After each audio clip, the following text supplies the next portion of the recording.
गजाननं भूतगणादिसेवितं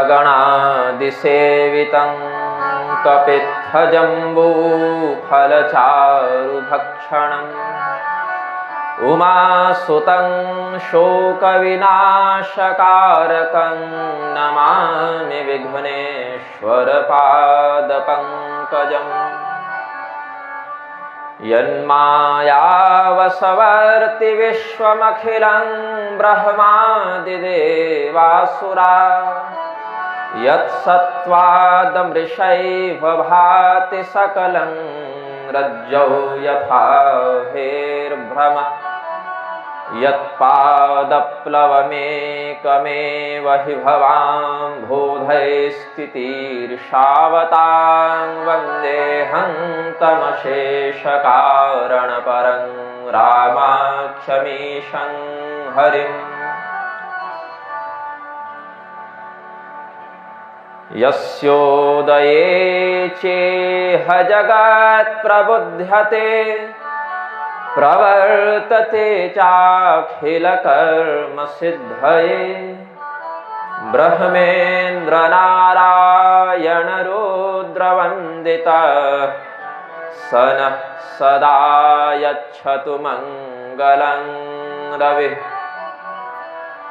विश्वं दर्पणदृश्यमाननगरी तुल्यं निजान्तर्गतं पश्यन्नात्मनि मायया बहिरिवोद्भूतं यथा निद्रया यस्साक्षात् कुरुते प्रबोधसमये स्वात्मानमेवाद्वयं तस्मै श्री गुरुमूर्तये नम इदं श्रीदक्षिणामूर्तये।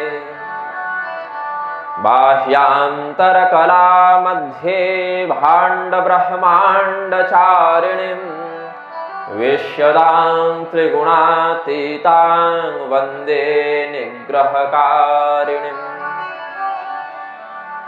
ज्ञानस्यास्ति निधिर्यातां शङ्करं च द्विजोत्तमं शिवशक्तिसमायुक्तौ नमामि पितरौ निजौ। कस्तूरिकाकुङ्कुमचर्चितायै चितारजः पुञ्जविचर्चिताय कृतस्मरायै विकृतस्मराय नमः शिवायै च नमः शिवाय।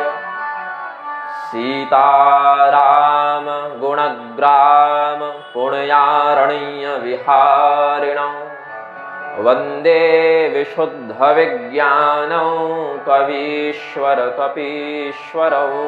प्रेम से बोलिए आनंद कंद भगवान की।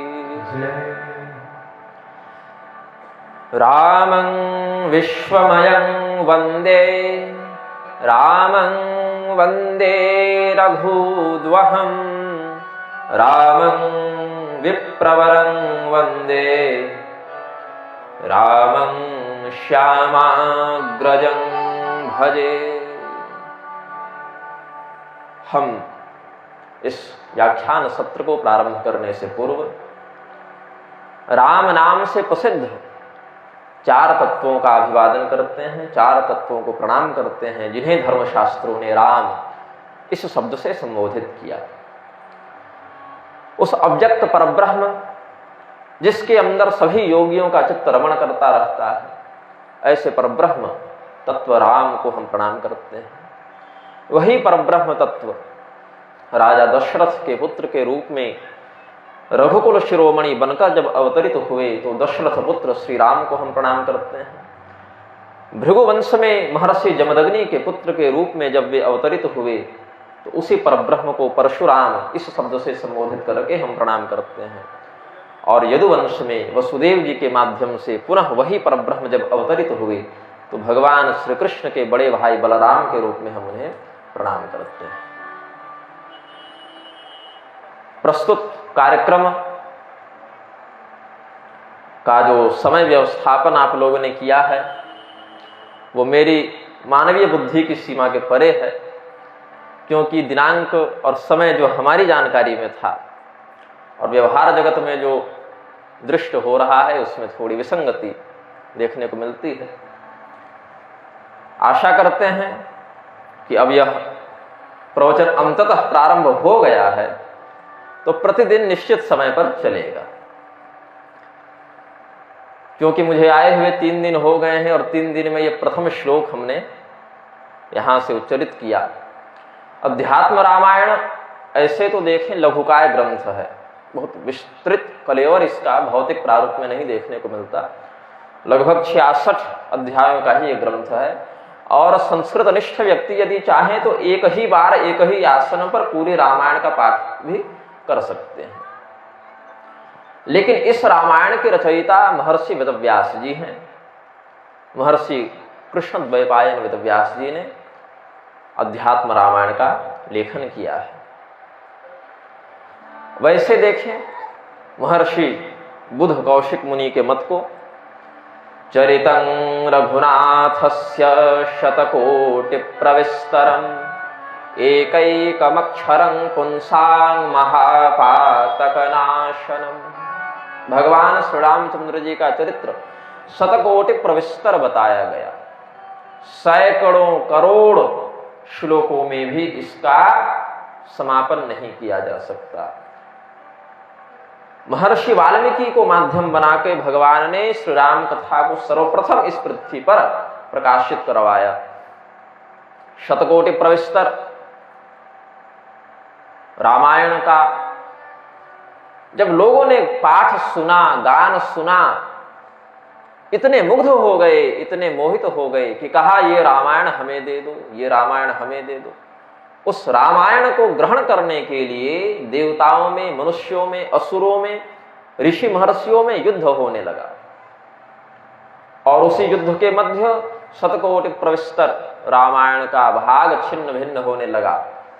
एक ही ग्रंथ को अलग अलग लोग अपने मध्य वितरित करने के लिए लड़ने लग जाएं, युद्ध करने लग जाएं तो पन्ने छत विछत होने लगते हैं, जीर्ण होने लगते हैं, फटने लगते हैं पृष्ठ ग्रंथ के।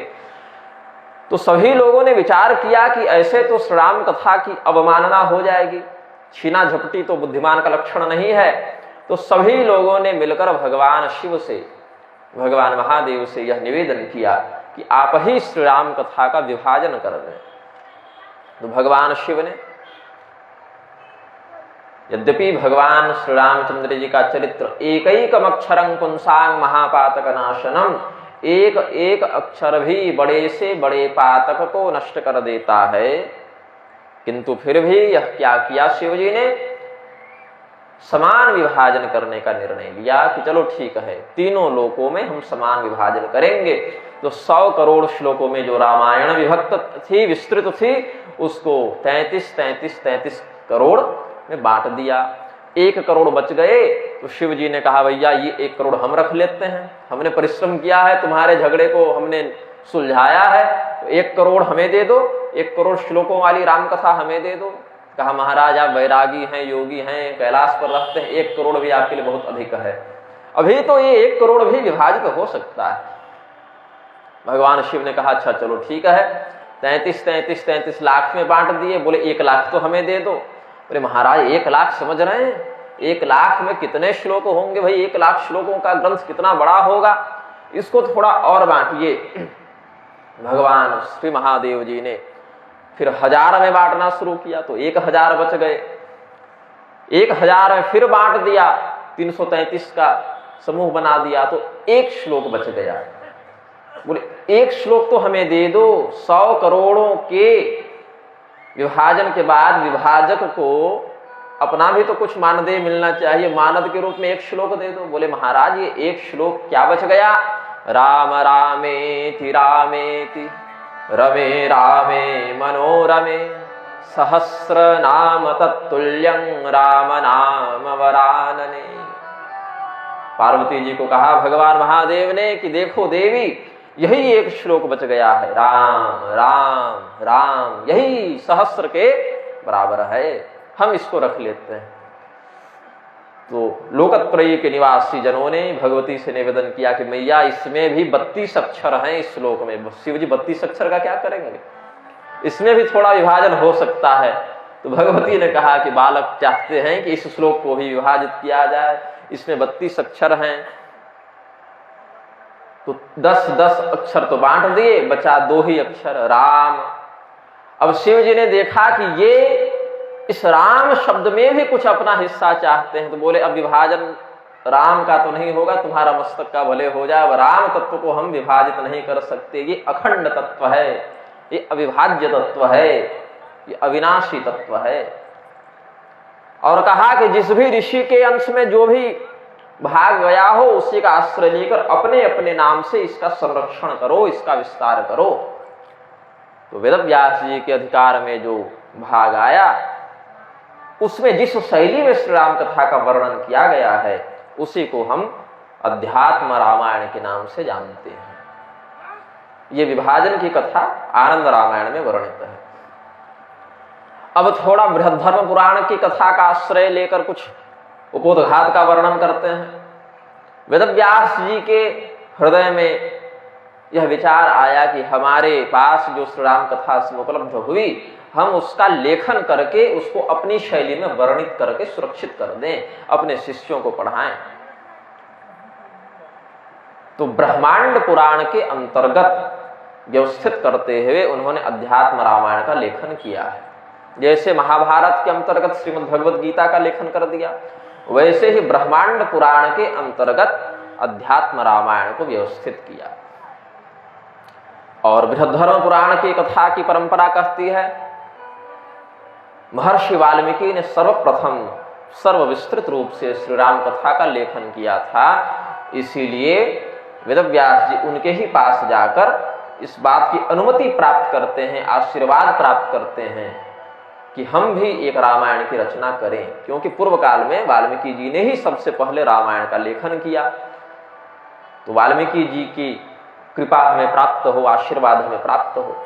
और वेदव्यास पीठ की परंपरा देखें, व्यास पीठ की परंपरा देखें तो कृष्णद्वैपायन वेदव्यास जी जो अभी वेदव्यास जी के पद पर हैं, उनसे पूर्व कुछ चतुर्युगी पूर्व, हम समझते हैं 24वें चतुर्युगी में भृगुवंश में पुनर्जन्म लेकर वाल्मीकि जी भी वेदव्यास के पद पर बैठे हैं। ऐसी परंपरा का वर्णन विष्णु पुराण, देवी भागवत आदि में देखनी चाहिए। जहां 28वां वेदव्यास का नाम मिलता है, वहां भृगुवंशी भार्गव वाल्मीकि का भी वर्णन मिलता है।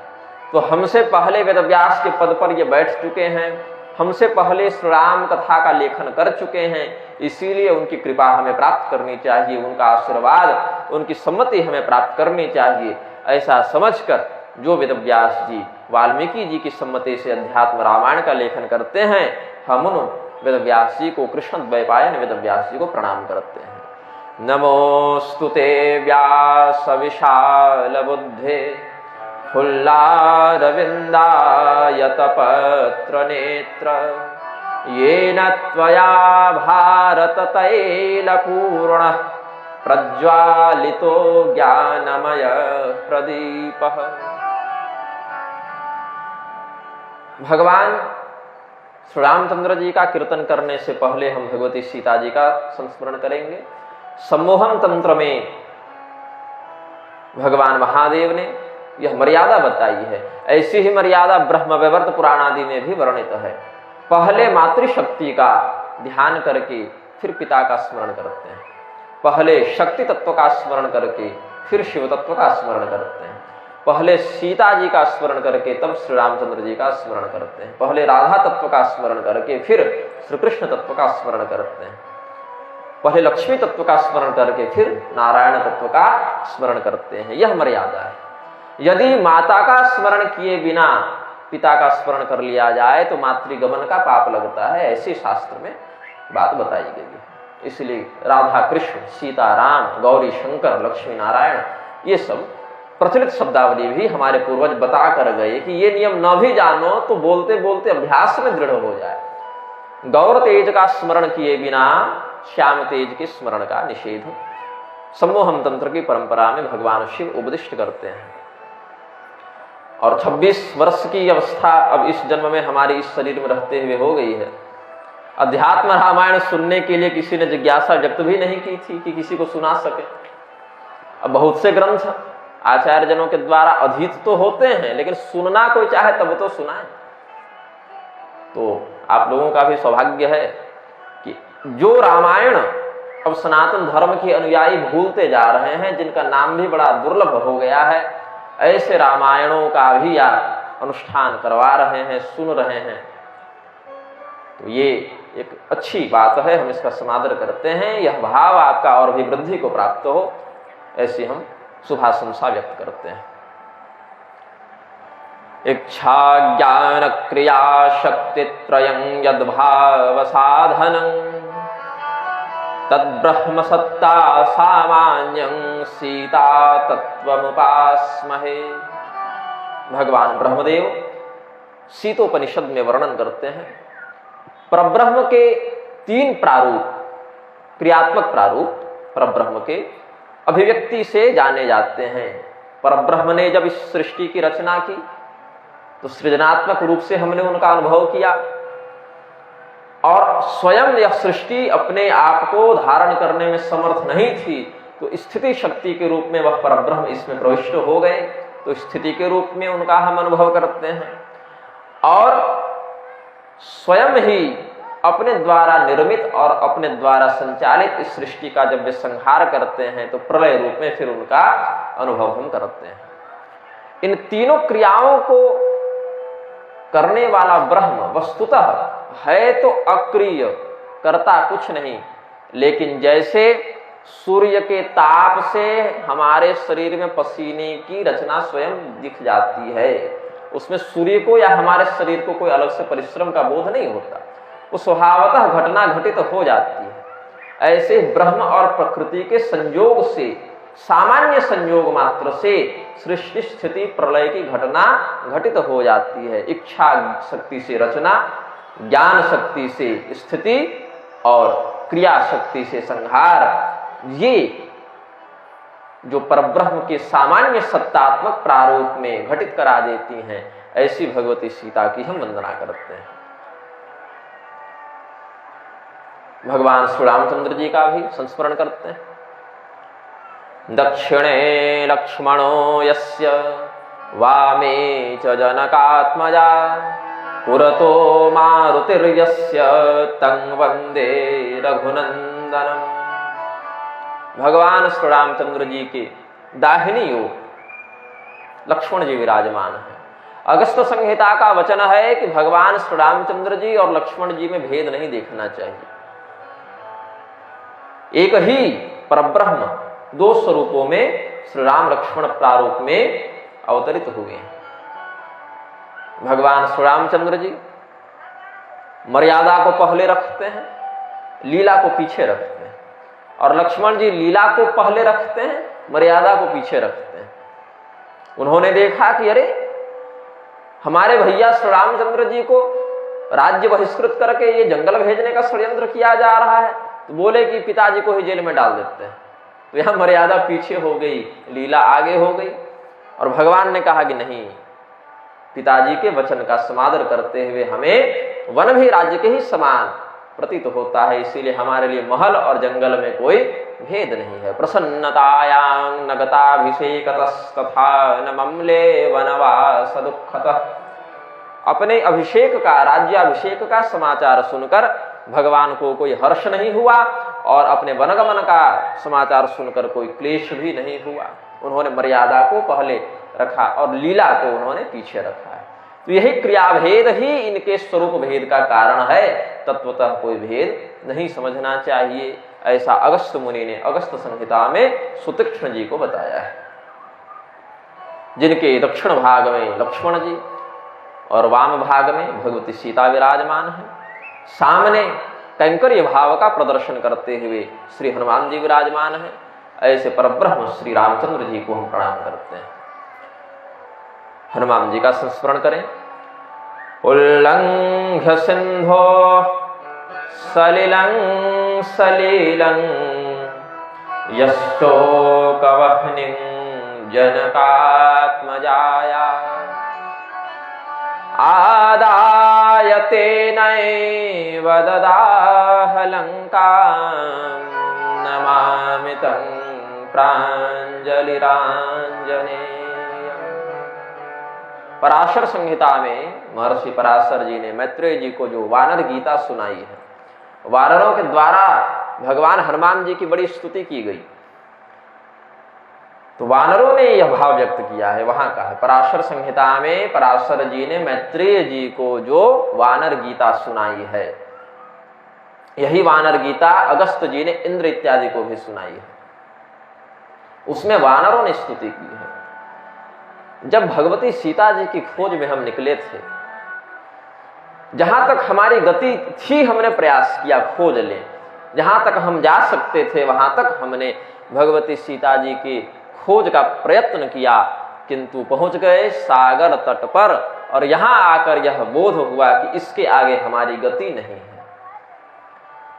एक ही छलांग में, एक ही प्रयास में लंका तक पहुंच जाना, ये दैहिक पराक्रम मात्र पर्याप्त नहीं है, क्योंकि ये पराक्रम अंगद जी भी दिखा सकते हैं, ऐसा अंगद जी ने कहा था। मैं पार जा सकता हूं लेकिन वापस लौटने में संदेह है, ये अंगद जी ने व्यक्त किया। तो यहां पर बुद्धि, पराक्रम और मर्यादा तीनों का आश्रय लेना पड़ेगा। बुद्धि चतुराई से राक्षसी माया का निवारण करना है, बल से राक्षसों का अवरोध करना है, समुद्रोल्लंघन करना है, और मर्यादा से किससे कैसा व्यवहार हो, सीता जी के प्रति कैसा हो, तो वहां पुत्र भाव से, भक्त भाव से जाना है। रावण के प्रति कैसा व्यवहार हो, वो एक राजा है और मैं भगवान श्री रामचंद्र जी का दूत हूं, रामदूत मैं मातु जानकी। तो भगवान के दूत भी हैं ये, भगवान के गुप्तचर भी हैं ये, भगवान के भक्त भी हैं ये।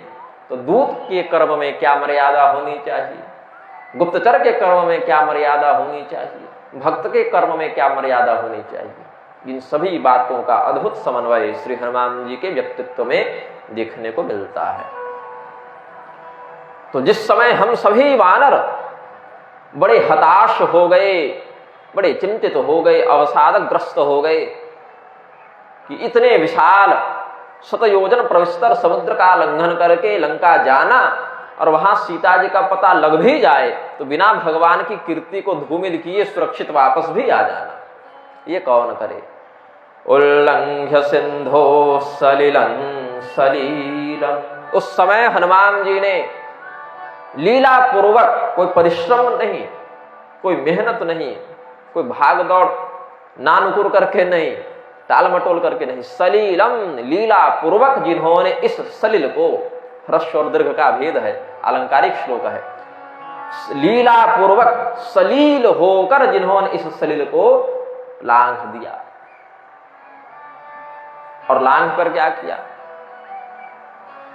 यच्छोकवह्निं जनकात्मजाया आदाय तेनैव ददाह लंकां। भगवती सीता जी के हृदय में श्री रामचंद्र जी के विरह से जो विरहाग्नि थी, रावण के द्वारा प्रताड़ित किए जाने पर जो शोकाग्नि थी, उस विरह की अग्नि को, उस शोक की अग्नि को माध्यम बना के इन्होंने संपूर्ण लंका का दहन कर दिया।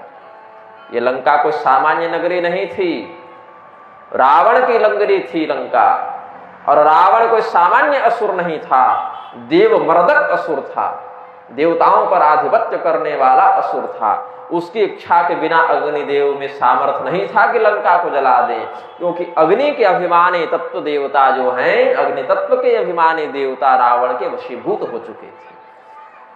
अगर कहें अग्निदेव ने जला दिया लंका को, तो व्यवहार में यह बात उचित नहीं, क्योंकि अग्निदेव स्वयं रावण के वश में हो गए थे, क्योंकि रावण ने सभी देवताओं को अपना सेवक बना रखा था। तो जिस अग्नि ने लंका को जलाया वो अग्निदेव वाली अग्नि नहीं है, वो सीता जी के हृदय में जो राम जी के विरह के कारण शोकाग्नि थी, वह शोक रूपी अग्नि ही लंका का दहन करती है। नमामि तं प्राञ्जलिराञ्जनेयम्, ऐसे श्री हनुमान जी को हम प्रणाम करते हैं। इस अध्यात्म रामायण के ग्रंथकार भगवान वेदव्यास जी अधिष्ठात्री भगवती सीता जी, अधिष्ठाता भगवान श्री रामचंद्र जी, उनसे अभिन्न भगवान लक्ष्मण जी, भगवान के नित्य कैंकर्य को प्राप्त भगवान हनुमान जी का संस्मरण करने के बाद अब हम इस अध्यात्म रामायण के प्रधान वक्ता और श्रोता का अभिवादन करते हैं। मंदारमाला कुलितालकायै कपालमालांकितशेखराय दिव्यांबरायै च दिगंबराय नमः शिवायै च नमः शिवाय। भगवती पार्वती के श्री विग्रह में दिव्य मंदार पुष्पों की माला विभूषित है और भगवान महादेव के श्री विग्रह में मुंडमाला सुशोभित है।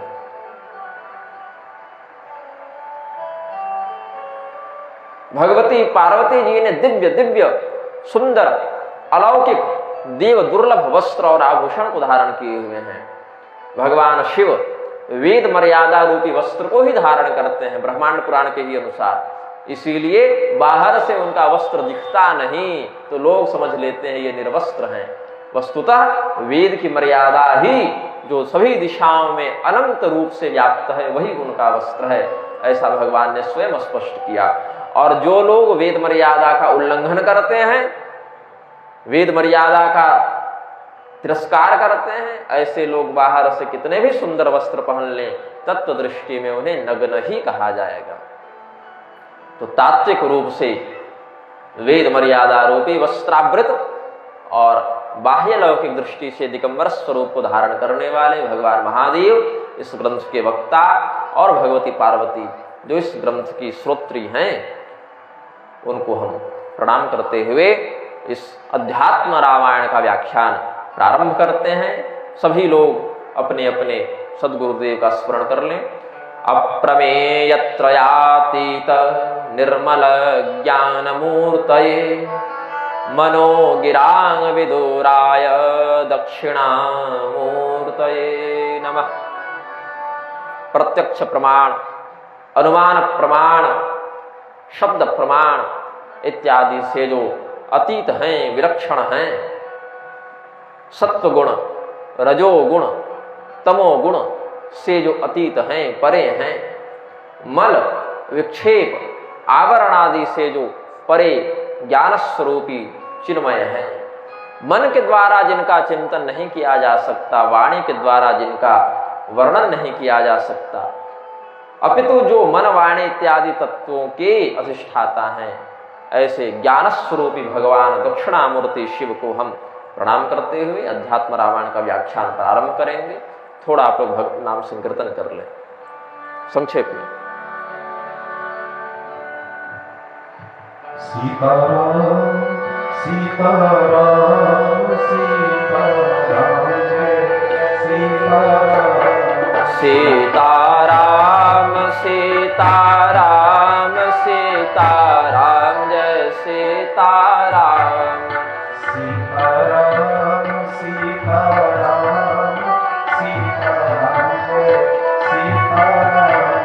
सीताराम सीताराम सीताराम जय सीताराम सीताराम सीताराम सीताराम सीताराम सीताराम सीताराम सीताराम जय सीताराम सीताराम सीताराम सीताराम जय सीताराम सीताराम सीताराम सीताराम जय सीताराम सीताराम सीताराम सीताराम जय सीताराम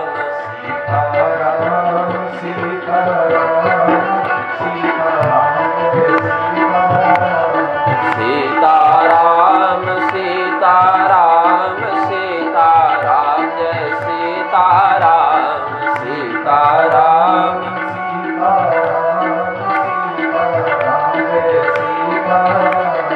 सीताराम सीताराम सीताराम सीताराम जय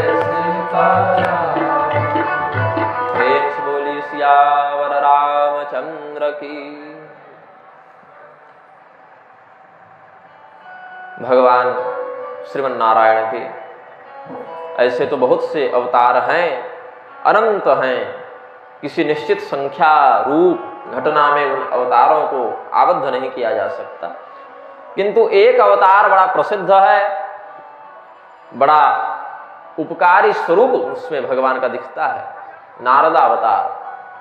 देवर्षि नारद के रूप में भगवान का अवतार बड़ा अहेतुक कारुण्य का प्रदर्शन करता है। कुछ लोग संसार में सिद्ध हैं लेकिन प्रसिद्ध नहीं है। कुछ लोग प्रसिद्ध हैं लेकिन सिद्ध नहीं है। कुछ लोगों का सम्मान केवल अपने ही पक्ष तक रहता है, दूसरे के पक्ष में उनको कोई नहीं पूछता। और कुछ लोग बाहर तो बड़ा डंका पीट कर आते हैं लेकिन अपने यहां कोई इज्जत नहीं है। कुछ ऐसे भी होते हैं। लेकिन देवर्षि नारद सिद्ध भी हैं, प्रसिद्ध भी हैं, अपने पक्ष से भी सुपूजित हैं और विपक्षियों के द्वारा भी सुपूजित होते हैं। चाहे देवताओं के यहां रहें, राक्षसों के यहां रहें, ऋषियों के बीच में रहें, पापियों के बीच में रहें, देवर्षि नारद का सम्मान सर्वत्र एक समान है। उनकी स्थिति, उनकी महिमा कभी नष्ट नहीं होती। समस्त प्राणियों पर कृपा करने के लिए कदाचिन्नारदो योगी परानुग्रहवाञ्छया पर्यटन सकलान् लोकान् सत्यलोकमुपागमत्। ब्रह्मांड में स्थित समस्त प्राणियों के ऊपर अनुग्रह करने की इच्छा से देवर्षि नारद स्वभावतः इस भूमंडल में, ब्रह्मांड में, अन्य अन्य लोकों में भ्रमण करते रहते हैं। एक बार भ्रमण करते हुए सत्यलोक जा पहुंचे। सत्यलोक में कौन है? चारों वेद मूर्तिमान स्वरूप को धारण करके विद्यमान है। ऋग्वेद, यजुर्वेद, सामवेद और अथर्ववेद जो शब्द ब्रह्म है, वे साक्षात मूर्तिमान देव विग्रह का व्यक्तिकृत स्वरूप धारण करके वहां विद्यमान है। तत्र दृष्ट्वा मूर्तिमध्येश्छन्दोभिः परिवेष्टितं बालार्क प्रभया सम्यक् भासयन्तं सभागृहम्। सत्यलोक में एक बड़ा सुंदर सभागृह इन्होंने देखा। जैसे आजकल की भाषा में ऑडिटोरियम कहते हैं, ना, सभागृह। तो सभागृह जो सत्यलोक का है, ब्रह्मलोक का है, उसमें चारों वेद विद्यमान हैं। उनको देखकर ऐसा प्रतीत होता है जैसे अभी अभी प्रातः काल का सूर्य उदित हो रहा है। जैसे प्रातः काल के सूर्य, यद्यपि मध्याह्न काल के सूर्य में अधिक रश्मि का तेज है, किंतु मध्याह्न काल के सूर्य से पहले ही प्रातः काल का सूर्य तो अंधकार का विनाश कर देते हैं। अंधकार के विनाश में प्रधान हेतु तो बालार्क हैं, प्रातः काल में उदीयमान सूर्य हैं। उनके आते ही अंधकार विनष्ट हो जाता है।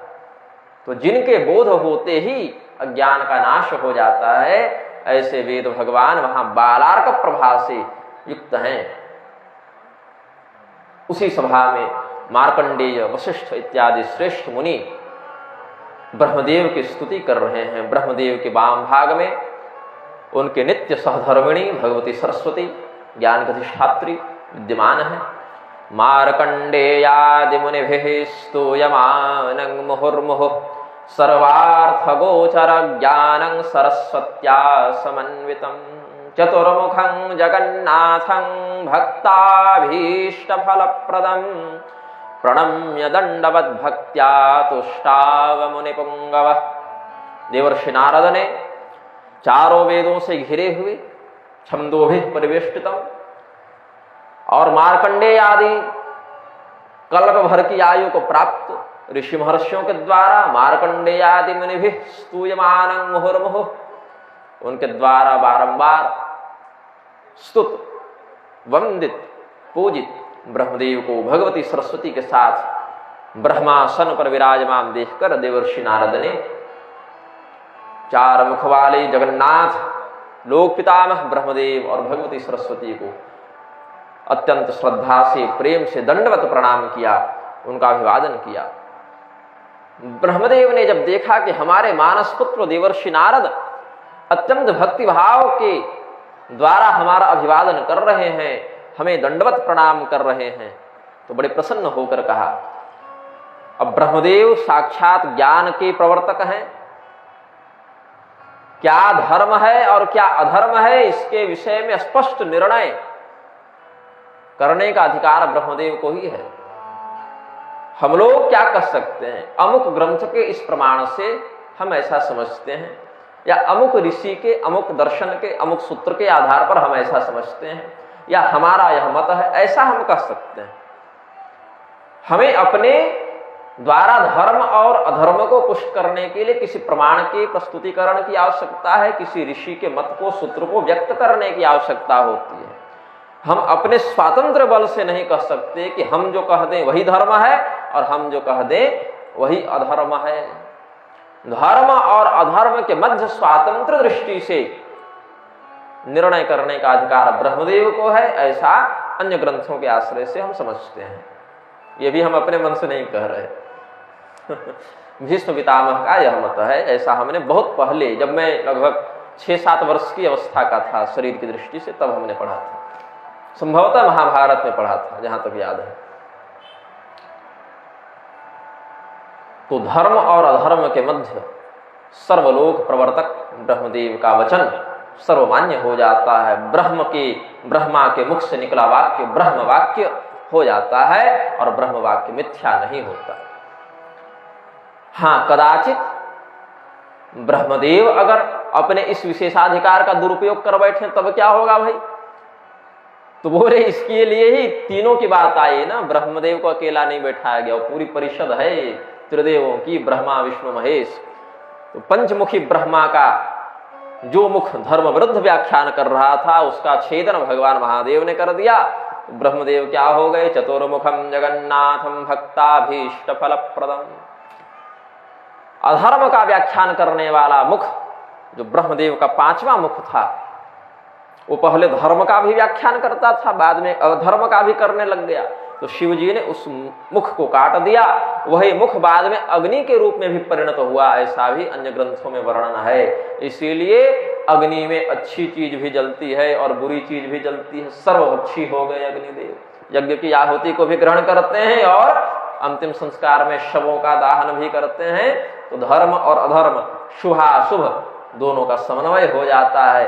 अग्निदेव सर्वभक्षी इस उपाधि को धारण करते हैं, लेकिन फिर भी स्वयं उसके शुभाशुभ कर्मफल से लिप्त नहीं होते, अपवित्रता को धारण नहीं करते। तेज यशांग न दोषाय वहने सर्वभुजो यथा, श्रीमद् भागवत में सुखदेव जी ने स्पष्ट किया।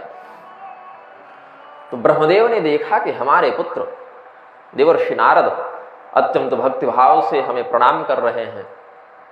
तो संतुष्ट चित्त से ब्रह्मदेव ने कहा, भगवान विष्णु के जितने भक्त हैं नारद, उसमें तुम सर्वोत्तम हो, सर्वश्रेष्ठ हो। यद्यपि देवर्षि नारद तो भगवान के अवतार ही हैं, लेकिन फिर भी अवतार भूत होकर भी उन्होंने जिस प्रकार से नारायण नारायण इस प्रकार से नित्य निरंतर संकीर्तन किया, वह अन्य जनों में देखने को नहीं मिलता। यहां तक कि अगर कोई व्यक्ति दूर से भी नारायण नारायण ऐसी मुद्रा बनाकर नाटक भी कर दे तो कहते हैं देवर्षि नारद का अभिनय कर रहा है, दूसरे की ओर ध्यान नहीं जाता। 5 वर्ष के ध्रुव को, गर्भस्थ प्रहलाद को, जिनमें अपने परिश्रम का तो कोई ज्ञान भक्ति इत्यादि नहीं थे, लेकिन भगवान के ओर इतनी दृढ़ता से देवर्षि नारद ने प्रेरित कर दिया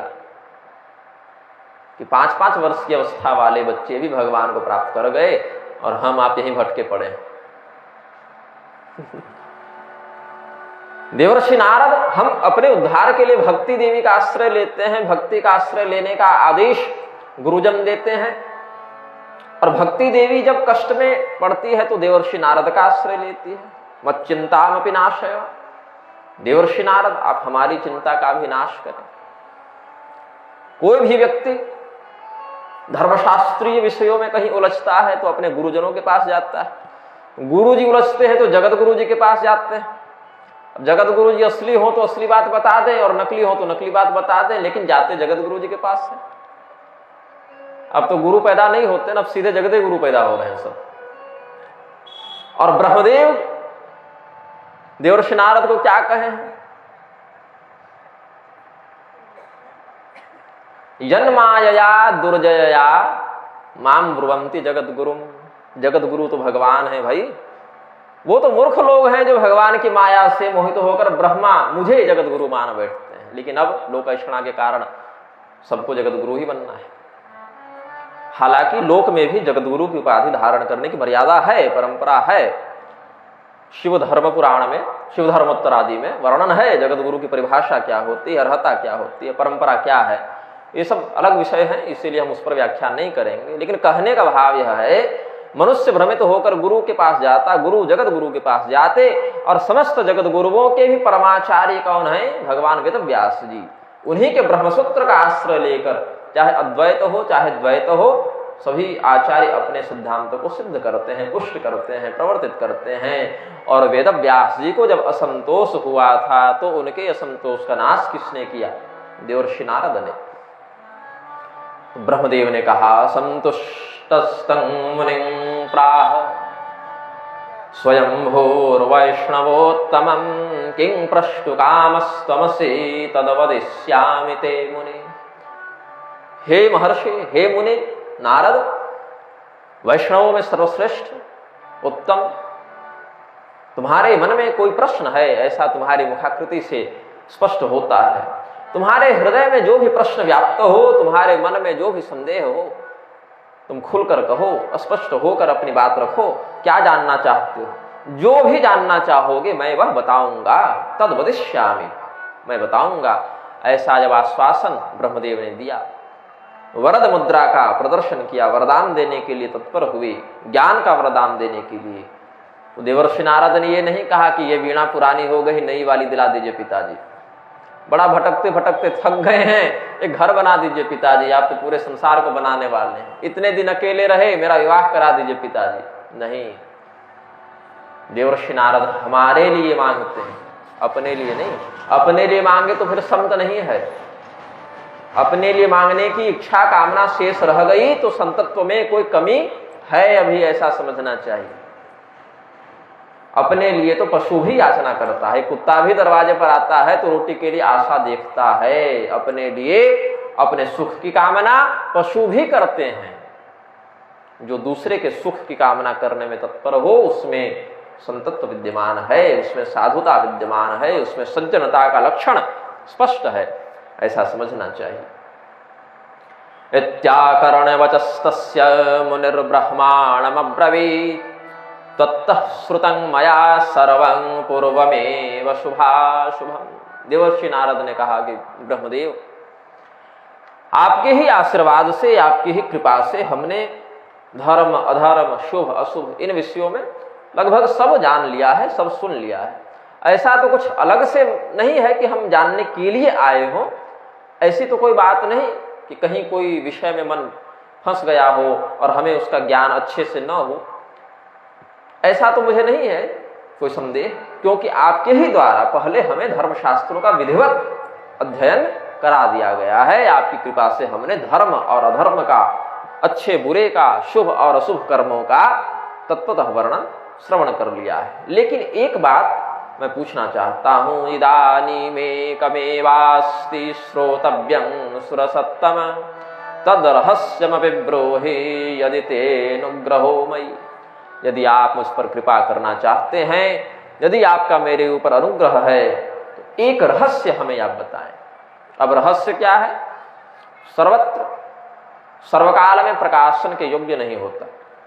रहस्य क्या है? उचित अधिकारी के समक्ष उचित काल में ही प्रकट किया जाना चाहिए। यदि सर्वत्र सर्वकाल में सार्वजनिक रूप से उसे प्रकट कर दिया जाए तो फिर वह रहस्य नहीं रह जाता। देवर्षि नारद ने आज का जो व्याख्यान है केवल महात्म्य पर मैं कहूंगा। अध्यात्म रामायण का जो महात्म्य है, हर ग्रंथ का एक महात्म्य होता है। तो ब्रह्मांड पुराण उत्तरखंड में जो महात्म्य अध्यात्म रामायण का वर्णित किया, इसी अध्यात्म रामायण का महात्म्य सूत जी ने शौनक जी को सुनाया है, हम आपको सुना रहे हैं।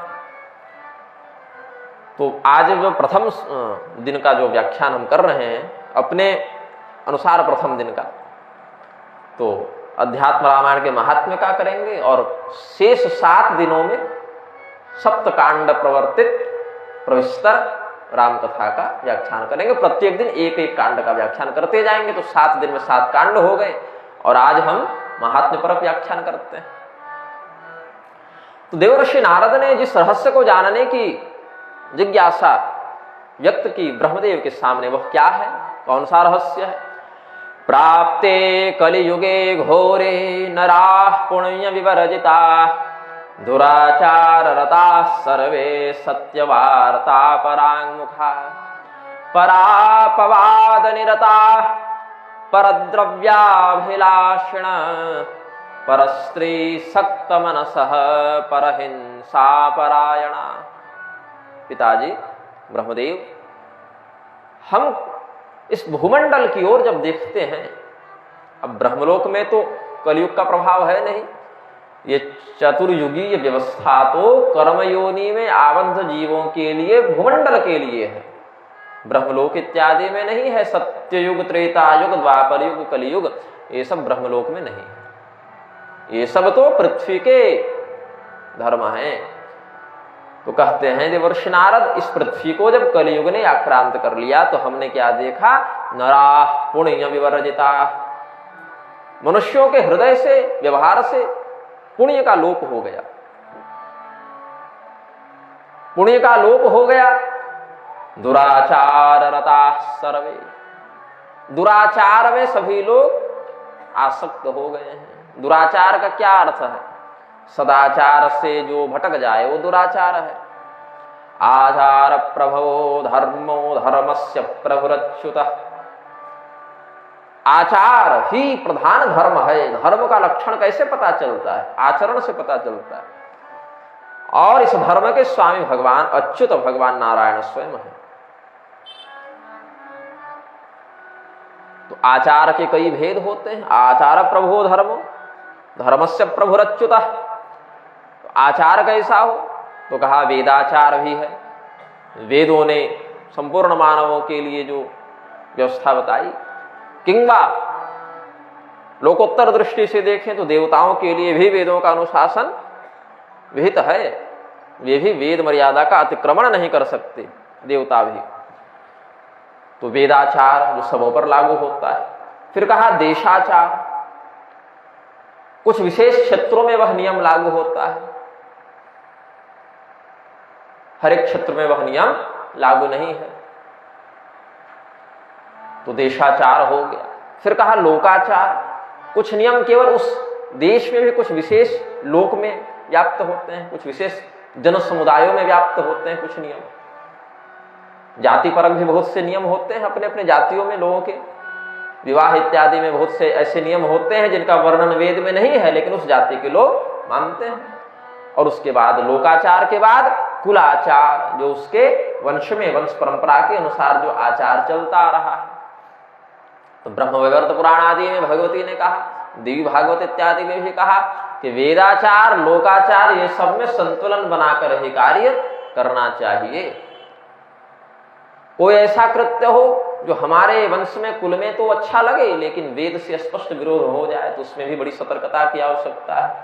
और कुछ वेद में तो वर्णित हो लेकिन हमारे कुल के लिए वह उपयुक्त न हो, उसमें भी बड़ी सतर्कता की आवश्यकता है। तो दोनों में समन्वय स्थापित करके आचरण करना सदाचार है, और इसके विपरीत जाना ही दुराचार है। और इस कलयुग में लोग क्या करेंगे? दुराचार रता सर्वे सत्यवार्ता परांगमुखा, दुराचार में लिप्त रहेंगे और सत्यवार्ता से भटक जाएंगे। परापवाद निरता, दूसरे की निंदा में लिप्त रहेंगे। अब हमें एक नई उपाधि मिल गई है, निंदकाचार्य। कल ही प्राप्त हुई। क्यों भाई? तो पिछले 2 वर्षों से अभी तक हम स्वयं सिंहासन पर तो नहीं बैठे, लेकिन बड़े बड़े सिंहासनों को भगवती की कृपा से कुछ विदीर्ण करने का सौभाग्य मिला है। तो कह दिया लोगों ने कि ये सबकी निंदा करते रहते हैं। तो निंदा द्वेष भाव से नहीं करते भाई। कोई अशास्त्रीयता दिखे, अपने में भी दिखे, तो कह देते हैं कि हमसे यह प्रमादवश, अज्ञानतावश भूल हो गई, इसको सुधार लेते हैं। और दूसरे में दिखे तो कह देते हैं भाई तुम में ये गलती है, इसको देख लेना, अब देख लो तो बढ़िया और न देखो तो मैं निंदक। तो निंदा करना यदि धर्म रक्षा के लिए हो, उसकी शास्त्रीयता की पुष्टि करके अशास्त्रीयता का खंडन करने के लिए हो, धर्म सिद्धांत के संरक्षण के लिए हो, तो ऐसी निंदा अनर्थकारिणी नहीं होती। जैसे बंदूक आतंकवादी के पास भी है और बंदूक सैनिक के पास भी है, चाकू डकैत के पास भी है और डॉक्टर के पास भी है, लेकिन डॉक्टर और सैनिक प्रयोग करें तो हित में प्रयोग हो जाता है, दस्यु और आतंकवादी इत्यादि प्रयोग करें तो वह अहित में प्रयोग हो जाता है। तो क्रोध भी भगवान ने किया तो कृपा करने के लिए किया। आचार्यगण किसी का खंडन करते हैं, किसी के शास्त्रीयता को सामने लाते हैं, तो उसमें प्रधान उद्देश्य यह होता है धर्म सिद्धांत की संरक्षण करते हुए धर्म सिद्धांत की स्थापना के माध्यम से परंपरा में आ रही विकृति को दूर करके सद्धर्म सिद्धांत को आगे आने वाली पीढ़ी में यथारूप पहुंचाना, न कि किसी को हेय या किसी को वरिष्ठ दिखाना। व्यास पीठ पर बैठने वाला आचार्य अपने मन से नहीं बोलता, वह वेद व्यास जी का प्रतिनिधि है, इसीलिए वह वेद व्यास जी की वाणी का प्रवर्तन करे, यह शास्त्र मर्यादा है। आप हमें माला नहीं पहनाते, हमारे खून हड्डी चमड़ा के शरीर को तिलक नहीं करते, इसमें स्थित व्यास तत्व को आप प्रणाम करते हैं। वह व्यास तत्व के रूप में हम पूजित हो जाएं और अपने मन से कुछ भी बोल दें तो ये छल न वक्ता के हित में है और न श्रोता के हित में है। तो राग द्वेष पूर्वक लौकिक चर्चा आदि में किसी की चुगलखोरी करना, निंदा करना निंदा की श्रेणी में है, लेकिन धर्मशास्त्र के सिद्धांत को प्रकाशित करने के लिए किसी के अशास्त्रीय कृत्य और शास्त्रीय कथन का खंडन करना धर्म रक्षण में परिगणित होता है। तो परापवाद निरता कलयुग का लक्षण है, दूसरे की चुगली में निंदा में लोग लगे रहेंगे। परद्रव्याभिलाषिणः, दूसरे के पास कितनी संपत्ति है इसको जानने में सबका मन लगा रहेगा, और वह संपत्ति हमारे पास कैसे आ जाए इसमें विशेष प्रयत्न करेंगे। फिर लोग पूछने आते हैं इसमें क्या करें, तो कहना पड़ता है बंदी मोचन का प्रयोग करें। तो दूसरे की संपत्ति का जब आप दर्शन करें तो कैसा व्यवहार होना चाहिए। समलोष्ठास्म कांचन, आपके सामने सोने का बिस्किट रखा हुआ है कि मिट्टी का ढेला रखा हुआ है कि पत्थर रखा हुआ है, इसमें भेद नहीं करना चाहिए। अगर हमारा नहीं है तो फिर मिट्टी का ढेला ही है वो। और अगर उस परद्रव्य पर हम अगर अपना आधिपत्य स्थापित करना चाहें लोभवशात, तो परद्रव्य परदारा इत्यादि पर आसक्ति रखने वाला रावण भी त्रिलोक विजेता होने के बाद भी, शिव भक्त होकर दुर्लभ वरों को प्राप्त करने के बाद भी लोक दृष्टिया आत्मरक्षण नहीं कर सका। यह रामायण की कथा से शिक्षा ग्रहण करनी चाहिए। परस्त्री सत्तमनसः परहिंसा परायणा, दूसरे की हिंसा में रत, दूसरे की स्त्री में आसक्त लोग कलयुग में हो जाएंगे। कलयुग का लक्षण ही कहा।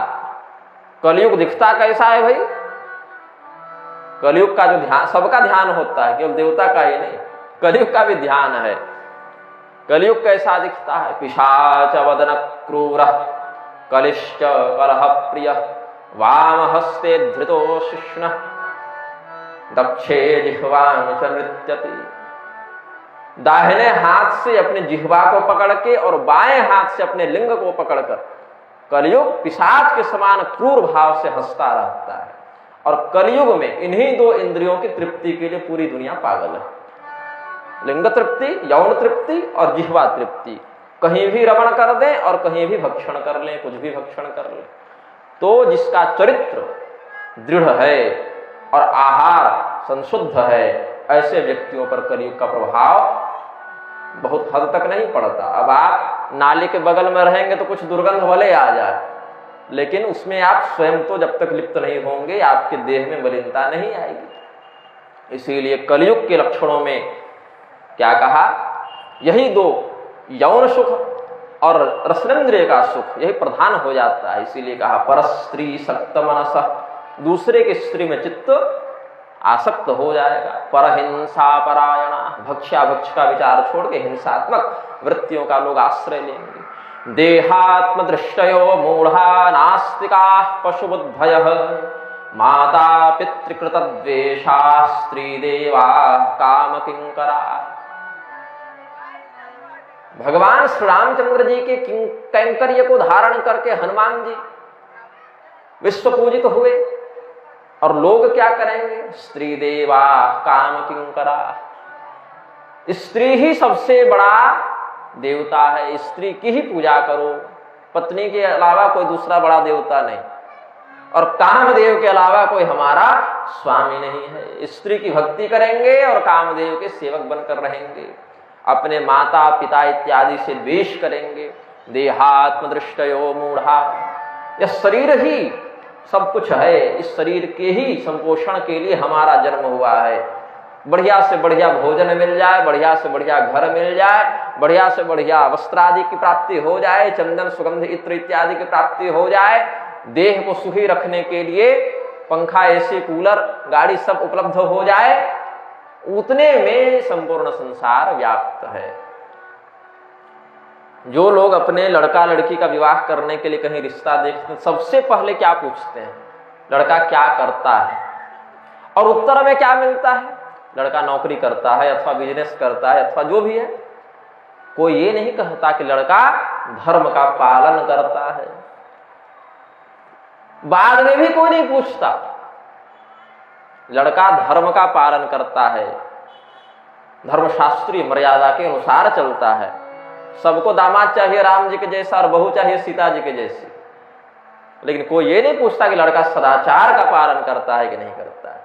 बहुत कम परिवार ऐसे हैं जो दूसरे तीसरे चरण में जाकर तब पूछते हैं। हाँ, नौकरी है, अच्छा व्यवसाय है, घर इत्यादि बढ़िया है, तब पूछेंगे कि अच्छा पिता खाता तो नहीं, कुछ व्यसन में तो लिप्त नहीं, चरित्र का तो ठीक ठाक है, तब तीसरे चरण पर पूछते हैं। लेकिन नहीं, सर्वप्रथम तो उसके सदाचार का, उसके शील का परीक्षण करना चाहिए। वह अगर है तो बाह्य दृष्टि से अगर वह कुछ कम धन वाला भी है, कुछ कम संपदा वाला भी है, तो अपने शील से वह दिव्य संपदा का अर्जन कर सकता है, मृत्यु के बाद भी दिव्य सुखों को प्राप्त कर सकता है, और आपस में धर्मानुकूल दाम्पत्य का प्रवर्तन करते हुए अपना और अपने दंपति का भी कल्याण कर सकता है। सत्यवान तो कम ही अवस्था में मर गए, वो तो सावित्री थी जो उन्होंने अपने पति को पुनर्जीवित करवा दिया यमराज से संघर्ष करके। प्रमद्वरा तो ऐसे ही मर गई थी, वो तो रुरु थे जिन्होंने देवदूत से संघर्ष करके अपनी पत्नी को पुनर्जीवित करा दिया। अब इन्होंने बलिदान दिया सावित्री देवी ने, तो संसार में प्रसिद्ध हो गया, और पुरुषों ने दिया तब नाम सुने थे आज से पहले? नहीं सुने थे। तो सती सावित्री ने अपने पति को पुनर्जीवित किया, ये तो सब जान गए, लेकिन अपनी पत्नी को जीवित करने के लिए पति ने भी संघर्ष किया, ये नहीं जाने ना। समानता कहां से आएगी? रुरु ने अपनी पत्नी, और दोनों महाभारत में ही है, ऐसा नहीं कि बाहर से कह रहे हैं, दोनों का वृत्तांत महाभारत में। कहने का तात्पर्य है, पत्नी अगर अच्छी हो तो पति के ऊपर आए संकट को अपने धर्माचरण से टाल देती है, और पति अगर सद्धर्मनिष्ठ हो तो अपने पत्नी पर आए संकट को भी वह टाल देता है। इसलिए दोनों में शील की, सदाचार की प्रधानता होनी चाहिए, ये भाव। विप्रालोभग्रहग्रस्ता वेद विक्रय जीविनः धनार्जनार्थमभ्यस्त विद्या मद विमोहिता। जो ब्राह्मण गण है उनसे अपेक्षा की जाती है, आशा की जाती है। ब्राह्मणों के लिए शम दम प्रति तितिक्षादि अष्ट गुणों का वर्णन शास्त्र करते हैं, तो उन विप्रोचित गुणों का आश्रय ग्रहण करते हुए वे समाज का मार्गदर्शन करेंगे। यह समाज ब्राह्मणों के लिए पुत्र के समान है, और ब्राह्मण समाज के लिए पिता के समान होता है। ब्राह्मण को अपना पिता समझे, यह समाज का कर्तव्य है, और ब्राह्मण समाज को अपना पुत्र समझे, यह ब्राह्मणों का कर्तव्य है। लेकिन कलयुग के प्रकोप से क्या हो गया? विप्रालोभग्रहग्रस्ता, ब्राह्मणों में भी लोभ व्याप्त होने लग गया। इनके विद्याध्ययन का उद्देश्य अपना उद्धार करना नहीं हो गया, अपने प्रजा का, अपने अनुयायी भक्तों का, यजमानों का कल्याण करना नहीं हो गया, अपितु धनार्जनार्थमभ्यस्त, इनका प्रधान उद्देश्य हो गया मात्र उदर भर लेना, पेट पाल लेना। ये दोष ब्राह्मणों में व्याप्त हो गया। क्षत्रियों में प्रजा की रक्षा करने का उत्तरदायित्व भगवान ने दिया है, क्षत्रिय अपने कर्म से विमुख हो गए। प्रजा की अर्थव्यवस्था का भार भगवान ने वैश्य वर्ण को दिया है, अपने कर्तव्य से वे विमुख होने लगे। समाज में शिल्प, कौशल, तकनीक इत्यादि समस्त जितने भी आज सर्विस सेक्टर कहते हैं ना, वो सब शूद्रों के हाथ में भगवान ने दिया था। आज उसको भी सब छोड़ दिए और चारों वर्ण क्या किए हैं, अपने अपने जातिगत कौशल को छोड़कर रेल की पटरी उखाड़ने में लगे हैं कि हमें नौकरी क्यों नहीं दे रही है सरकार। भगवान ने जो आजीविका आपको दे रखी थी उसका तो परित्याग कर दिया आपने, वो सारी आजीविका विधर्मियों ले गए और उसके बाद आपको रेल की पटरी उखाड़नी कि हमें सरकार आजीविका दे। तो जो प्रकृति प्रदत्त आजीविका है, वर्णगत आजीविका है, उसका परित्याग करके यदि वैकल्पिक आजीविका को आप अपना भी लेंगे तो प्रत्येक पीढ़ी में वह संघर्ष जारी रहेगा। वर्णगत आजीविका पर आश्रित रहने वाला व्यक्ति अपने साथ साथ अपने परिवार और समाज को भी आजीविका और सम्मान की दृष्टि से सुरक्षित कर देता है।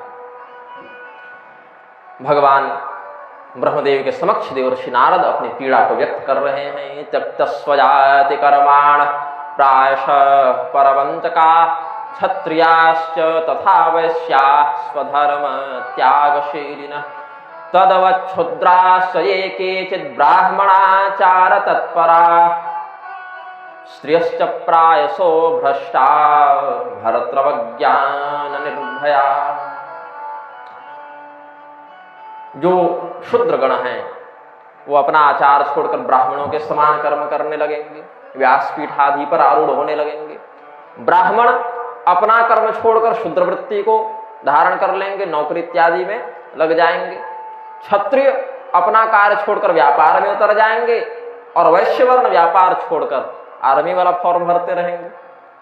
तो जिसका जो काम भगवान ने बताया वो छोड़कर बाकी सभी लोग अपने अपने वर्णगत मर्यादा का अतिक्रमण करके पर वर्ण के कर्म में प्रवृत्त होने लग जाएंगे। स्त्रियों में भी प्रायः अपने सौंदर्य को विकसित करने का, प्रकाशित करने का, सबों के सामने सौंदर्य के प्रदर्शन का भाव दिख जाएगा।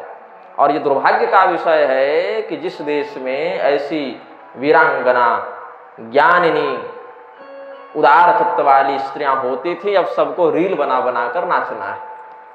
हमारे भारत में 10 वर्षों के अंतर्गत इतनी भ्रष्टता आ गई चरित्र और आचार की दृष्टि से कि समझ में नहीं आता कि देवालय कहाँ स्थित है और वेश्यालय कहाँ स्थित है।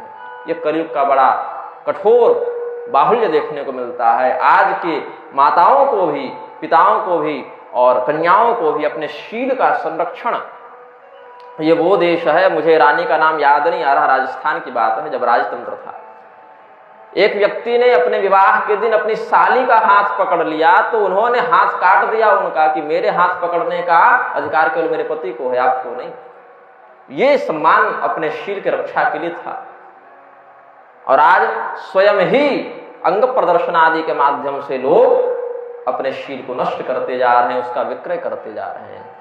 तो जो ग्रंथों में पहले 5000 वर्ष पहले वेद व्यास जी लिख गए, वो सब कुछ लक्षण उस समय भी और आज तो बहुत अधिक मात्रा में देखने को मिलते हैं। स्त्रियश्च प्रायसो भ्रष्टा भर्तृवज्ञान निर्भया। अपने पति का अपमान करने में कोई भय नहीं लगेगा पत्नियों को। 10 लोग बैठे हैं तो किस भाषा में बात करना है इसकी तमीज नहीं होगी। किसी भी प्रकार का हंसी मजाक किसी भी पुरुष के साथ कर बैठती हैं, ये कलियुग का लक्षण है। ससुरद्रोह कारिण्यो भविष्यन्ति न संशयः एतेषां नष्ट बुद्धीनां परलोकः कथं भवेत्। अपने सास ससुर की सेवा में किसी का मन नहीं लगेगा। पत्नी के माता पिता को अपने माता पिता के समान जानना चाहिए, पति के माता पिता को भी अपने माता पिता के समान जानना चाहिए,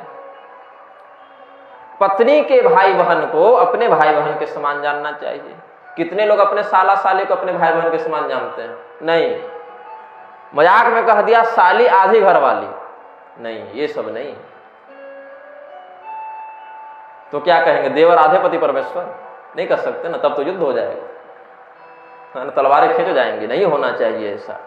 पत्नी के माता पिता अपने माता पिता के समान वंदनीय हैं, पत्नी के भाई बहन अपने भाई बहन के समान संरक्षणीय सम्माननीय हैं। उसी प्रकार पति के माता पिता अपने माता पिता के समान और पति के भाई बहन भी अपने भाई बहन के समान व्यवहारणीय हैं। यह शास्त्र मर्यादा है। भगवान श्री रामचंद्र जी का चरित्र बड़ा उदार है, बहुत आदर्श है। हर रिश्ते की बड़ी गंभीर मर्यादा निश्चित की गई है, जो आगे के प्रसंगों में हम श्रवण करेंगे। लेकिन देवर्षि नारद ने क्या देखा, ससुरद्रोह कारिण्यो भविष्यन्ति न संशय। सास ससुर से लोग द्रोह करेंगे, फिर इस स्थिति में ऐसी बुद्धि जिनकी भ्रष्ट हो चुकी है, एतेषां नष्ट बुद्धिनां परलोक कथं भवेत्, उनके परलोक का क्या होगा, उनकी सद्गति कैसे होगी। इसलिए पिताजी, हमारा मन बड़ी चिंता से व्याप्त रहता है। देवर्षि नारद को नौकरी की, बाल बच्चे की, अपने घर परिवार की चिंता नहीं होती। देवर्षि नारद को हमारी चिंता, आपकी चिंता होती है। इति चिंता कुलं चित्तं जायते मम संततम् लघुपायेन येनैषां परलोक गतिर्भवेत् तमुपाख्याहि सर्वं वेत्ति यतो भवान्। हे ब्रह्मदेव, चूंकि आप सब कुछ जानते हैं, सर्वं वेत्ति यतो भवान, इसीलिए हमें बताइए कि ऐसे दुराचार में जो लोग लगे हुए हैं, धर्म की मर्यादा की अवहेलना करके जो मनमाना आचरण कर रहे हैं, इनका उद्धार कैसे होगा, यह आप हमें उपदिष्ट करें। देवर्षि नारद के ऐसे लोकोपकारी प्रश्न को सुनकर ब्रह्मदेव बड़े प्रसन्न हुए, बहुत गदगद हुए, और कमल के आसन पर बैठकर ब्रह्मदेव ने बहुत अच्छा, साधु साधु, वाह, बहुत अच्छा प्रश्न किया तुमने। इस प्रकार से देवर्षि नारद के प्रश्न का सम्मान किया है। साधु पृष्टं त्वया साधो, तुम्हारा स्वभाव भी साधु है, तुम स्वभाव से भी साधु हो, और तुम्हारा जो प्रश्न है वह भी साधु है। इस प्रकार से देवर्षि नारद के शील का और उनके प्रश्न का समादर किया ब्रह्मदेव ने। साधु पृष्टं त्वया साधो वक्षे तच्छृणु सादरम्। अब इस रहस्य का वर्णन प्रारंभ करते हैं। भगवती पार्वती, जगत जननी, भक्तवत्सला पार्वती देवी, माँ ऐसे ही अपने पुत्रों के प्रति विशेष करुणा का भाव रखती हैं, तो संसार के प्रति करुणा रखने वाली जगत जननी भगवती पार्वती ने, जगन माता पार्वती ने जगदीश्वर जगत पिता भगवान महादेव के पास श्री राम तत्व की जिज्ञासा व्यक्त करने के लिए गई। अत्यंत विनय पूर्वक उन्होंने पूछा, पुरा त्रिपुरहंतारं, त्रिपुरासुर का वध करने वाले भगवान महादेव के पास जाकर पार्वती भक्तवत्सला, अपने भक्तों पर कृपा करने वाली देवी पार्वती ने श्री राम तत्वं जिज्ञासु पप्रच्छ विनयान्विता, विनय पूर्वक बड़े सदाचार के साथ, शिष्टाचार के साथ भगवान महादेव से प्रश्न किया। और उस समय जो प्रश्न किया, उसी पुराण को अध्यात्म रामायण के नाम से बताया जाता है। पुराण की संज्ञा इसे प्राप्त है। क्यों कहा?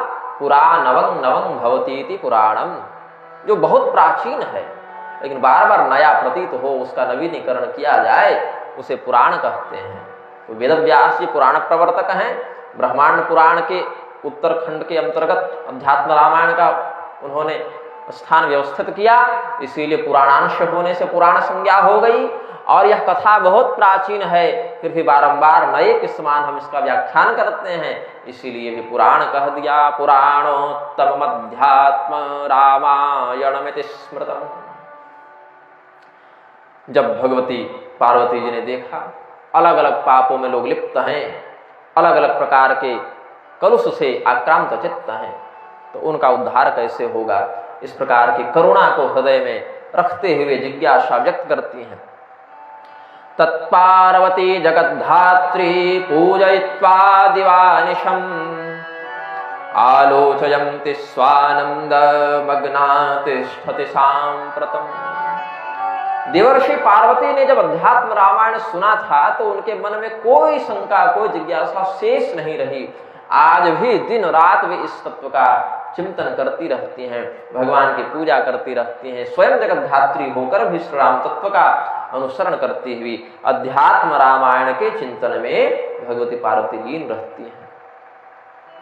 अब तुम्हारे माध्यम से वह जो दिव्य रहस्य भगवती पार्वती को भगवान महादेव ने बताया था, हे देवर्षि नारद, तुम्हारे माध्यम से वह पुनः इस संसार में प्रकट होने वाला है। प्रचरिष्यति तल्लोके प्राण्य दृष्टवसाद्यदा तस्याध्ययन मात्रेण जना यास्यन्ति सद्गतिम्। उसके अध्ययन मात्र से मनुष्यों को सद्गति प्राप्त होगी। बोले इससे क्या क्या हो सकता है ब्रह्मदेव, थोड़ा कुछ महात्मा का आप दिग्दर्शन कर दें। बोले यद्यपि भगवान के ही समान उनकी कथा और कथा के ही समान कथा का महात्मा भी अनंत होता है। भगवान भी अनंत है, भगवान की कथा भी अनंत है और भगवान की कथा का महात्मा भी अनंत है। हरे अनंत हरे कथा अनंता, हरे अनंत हरे कथा अनंता, कहे सुनहि बहु विधि सब संता, कहे सुनहि बहु विधि सब संता, कहे सुनहि बहु विधि सब संता। आप तो बड़ा इत्मीनान से बैठ गए, एकदम उसको ढक गए। बोले अब तो लगता है आरती में बजेगा। हमारे साथ बैठे संगीतकारों के साथ ये समस्या हो जाती है, उनका आधा समय अपने घुटनों के दर्द को निवारण करने में जाता है। क्योंकि मैं सिद्धांत पर व्याख्यान करने का अभ्यस्त हूँ, संगीतकारों को अपनी कला का प्रदर्शन करने का पर्याप्त अवसर नहीं मिलता। अब भगवान ब्रह्मदेव ने देवर्षि नारद के समक्ष अध्यात्म रामायण के महात्म का कुछ दिग्दर्शन कराया है। तावद् विजृंभते पापं ब्रह्म हत्या पुरस्सरम यावज्जगति नाध्यात्म रामायणमुदेश्यते। देवर्षि नारद, मान लो कि इस संसार में किसी ने ब्रह्म हत्या जैसा कोई पाप कर दिया हो, बड़ा दुष्कर पाप है, महापातक है ब्रह्म हत्या, तो ब्रह्म हत्या उसको तभी तक लगेगी जब तक हमने अध्यात्म रामायण का व्याख्यान नहीं किया है। क्योंकि हमने जब अध्यात्म रामायण का व्याख्यान करना प्रारंभ किया, यह अध्यात्म रामायण संसार में प्रचलित होगा, तो इस कथा का आश्रय लेने वाला भक्त पूर्व काल में यदि ब्रह्म हत्या भी किया हो तो उस पाप से मुक्त हो जाएगा। बोले महाराज, इस कलयुग में केवल ब्रह्म हत्या थोड़ी है, और भी गौ हत्या, स्त्री हत्या, भ्रूण हत्या, बहुत कुछ है। बोले अच्छा, तावत् कलिमहोत्साहो निःशंकं संप्रवर्तते यावज्जगति नाध्यात्म रामायणमुदेश्यते। जब तक अध्यात्म रामायण का उदय नहीं हो जाता तभी तक कलयुग अत्यंत उत्साह पूर्वक अपना विस्तार करता रहेगा। अध्यात्म रामायण की उपस्थिति में उसका आश्रय लेने वाला भक्त कलयुग के प्रभाव से व्याप्त नहीं होगा। बोले महाराज ठीक है, कलयुग के प्रभाव से व्याप्त नहीं होगा, पुण्य का उदय होगा, पाप का नाश होगा, लेकिन इसमें समस्या है। ते पुण्यमासाद्य सुरेन्द्रलोकमश्नुते दिव्यां दिवि देव भोगां ते तं भुक्त्वा स्वर्गलोकं विशालं क्षीणे पुण्ये मर्त्यलोकं विशन्ति। श्लोकार्धद्वय का समन्वय करके हमने बताया,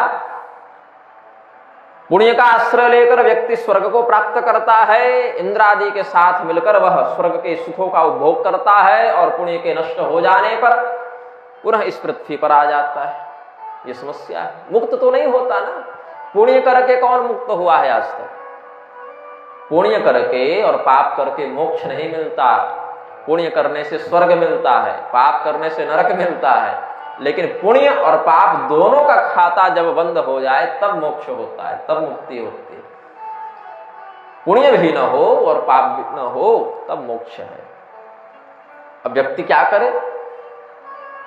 ऐसा कौन सा कर्म है जो न पुण्य हो और न पाप हो और सदैव वही कर्म करना पड़े? तो बोले कर्म पर तो नियंत्रण रहेगा नहीं, नहीं कश्चित क्षणमपि जात तिष्ठत्य कर्मकृत। तो कर्म की आसक्ति का, कर्म फल में जो अनुराग है उसका परित्याग कर दो, ये कर सकते हो। तो पुण्य करो या पाप करो, उसमें अपनी आसक्ति नहीं होती। और निरासक्त भाव से कर्म करने वाला व्यक्ति यस्य नाहंकृतो भावो बुद्धिर्यस्य न लिप्यते हत्वापि स इमान लोकान न हन्ति न निबध्यते। पूरे संसार का भी वह संहार कर दे तो उसको कोई पाप नहीं लगता। अध्यात्म रामायण की कथा का श्रवण करने से यमराज के जो दूत आकर इस जीव को बार बार ले जाते हैं और यमलोक में उसके पुण्य के आधार पर स्वर्ग जाना है कि नरक जाना है, इसका निर्णय यमराज करते हैं। तो ये वाली व्यवस्था भी अध्यात्म रामायण का आश्रय लेने वाले भक्त पर लागू नहीं होती। तावद्यम भटा शूरा संचरिष्यन्ते निर्भया यावज्जगति नाध्यात्म रामायणमुदेश्यते। अध्यात्म रामायण की कथा का जब तक उदय नहीं हुआ है तभी तक यमराज के दूत भी, यमराज के अत्यंत वरिष्ठ पराक्रमी सैनिक भी निर्भय होकर भ्रमण करते हैं। तावत् सर्वाणि शास्त्राणि विवदन्ते परस्परं तावत् स्वरूपं रामस्य दुर्बोधं महतामपि यावज्जगति नाध्यात्म रामायणमुदेश्यते। अलग अलग धर्म शास्त्रों में कर्मानुबंध के आधार पर, अर्थवादिनी श्रुति के आधार पर अलग अलग बातें वर्णित हैं। ये व्रत करो, ये जप करो, ये दान करो, ये पूजा करो। अलग अलग माध्यम से अलग अलग धर्म शास्त्रों ने अलग अलग मार्गों का उपदेश किया है। सभी मार्ग कल्याण के लिए ही हैं, लेकिन कौन सा मार्ग ज्यादा उपयुक्त है, ज्यादा सही है, ज्यादा सरल है, ज्यादा श्रेष्ठ है, इसमें सभी विवाद करते रहते हैं। उन धर्मशास्त्रों के अनुयायी आपस में लड़ते रहते हैं। हमारा वाला संप्रदाय सबसे बढ़िया, हमारा वाला सबसे बढ़िया, हमारे द्वारा जिस उपासना पद्धति का आश्रय लिया गया है वही सबसे अच्छी उपासना पद्धति है, इत्यादि विषयों में अलग अलग शास्त्र और उन शास्त्रों के अनुयायी विवाद करते रहते हैं। और जब तक ये भटकते रहते हैं तब तक परब्रह्म श्री रामचंद्र जी के स्वरूप को नहीं समझ पाते। लेकिन जब अध्यात्म रामायण की कथा का उदय होगा तो भगवान श्री रामचंद्र जी के स्वरूप का उन्हें बोध हो जाएगा, ये विवाद समाप्त होगा और जीव का कल्याण हो जाएगा। अध्यात्म रामायण संकीर्तन श्रवणादिजं फलं वक्तुं न शक्नोमि कार्ष्णेन मुनि सत्तम। हम इसके महात्म का वर्णन संपूर्णता से करने में तो समर्थ नहीं हो सकते नारद। 4 मुख हैं ब्रह्मदेव के और आयु बड़ी दीर्घ है, न बोलने के लिए मुख की कमी और न समय की कमी। हमारे पास तो एक ही मुख है और समय की सीमा है, इसीलिए हम संक्षिप्त रूप में कहते हैं। हम तो बहाना कर सकते हैं कि समय नहीं है, एक ही मुख है, तो कितना बोलेंगे। लेकिन जिनके पास 4 मुख हैं और समय का कोई बंधन नहीं, लोक दृष्टि से देखें तो ऐसे ब्रह्मदेव भी कहते हैं फलं वक्तुं न शक्नोमि कार्ष्णेन मुनि सत्तम। हम इसके फल को संपूर्णता से वर्णित करने का सामर्थ्य नहीं रखते, ये ब्रह्मदेव ने कहा, स्वीकार किया। अब आजकल के आचार्यगण क्या कहेंगे, अरे हम ही जो जानते हैं सो सब जानते हैं, हम जो बता दे वो कोई न बता पाए। लेकिन ब्रह्मदेव कहते हैं कि नहीं भैया, हम भी संपूर्णता से नहीं बता सकते, हमारे अंदर वो सामर्थ्य नहीं है। फिर भी तुमने प्रश्न किया है। तो भगवान शिव ने भगवती पार्वती के समक्ष जो 2-4 बिंदु बताए थे अध्यात्म रामायण के महात्म से संबंधित, उन्हीं 2-4 बिंदुओं को हम भी तुम्हें बता देते हैं। तथापि तस्य माहात्म्यं वक्ष्ये किं चित्तवानघ शृणु चित्तं समाधाय शिवेनोक्तं पुराणम्। भगवती पार्वती के समक्ष अध्यात्म रामायण का व्याख्यान किया गया। वह अध्यात्म रामायण अन्य देवताओं को भी कुछ मात्रा में उपलब्ध हुआ है, क्योंकि शिवजी भगवती पार्वती के साथ ऐसे अकेले तो बैठकर बात करते नहीं, उनके अन्य गण भी रहते हैं। बीच बीच में ऋषि महर्षि देवी देवता भी आते जाते रहते हैं, क्योंकि पता है इनके यहाँ तो निरंतर कथा इत्यादि चलती ही रहती है। तो बीच बीच में जाकर शिव पार्वती संवाद के माध्यम से धर्म रहस्य को ऋषि महर्षि भी श्रवण करते रहते हैं। जैसे ब्रह्मदेव के पास देवर्षि नारद गए तो देखा मार्कंडेय इत्यादि बैठे हुए थे सभा में, वैसे ही शिव जी जब ज्ञान सत्र का व्याख्यान प्रारंभ करते हैं तो अन्य देवता ऋषि महर्षि भी आते जाते रहते हैं धर्म लाभ के लिए। देवर्षि नारद को कहा ब्रह्मदेव ने, शिवेनोक्तं पुरा मम, शिव जी के माध्यम से हमने भी जो अध्यात्म रामायण का कुछ महात्म्य श्रवण किया था उसे ही हम बताते हैं। अध्यात्म रामायणतः श्लोकं श्लोकार्धमेव वा यः पठेद भक्ति संयुक्तः स पापान् मुच्यते क्षणात्।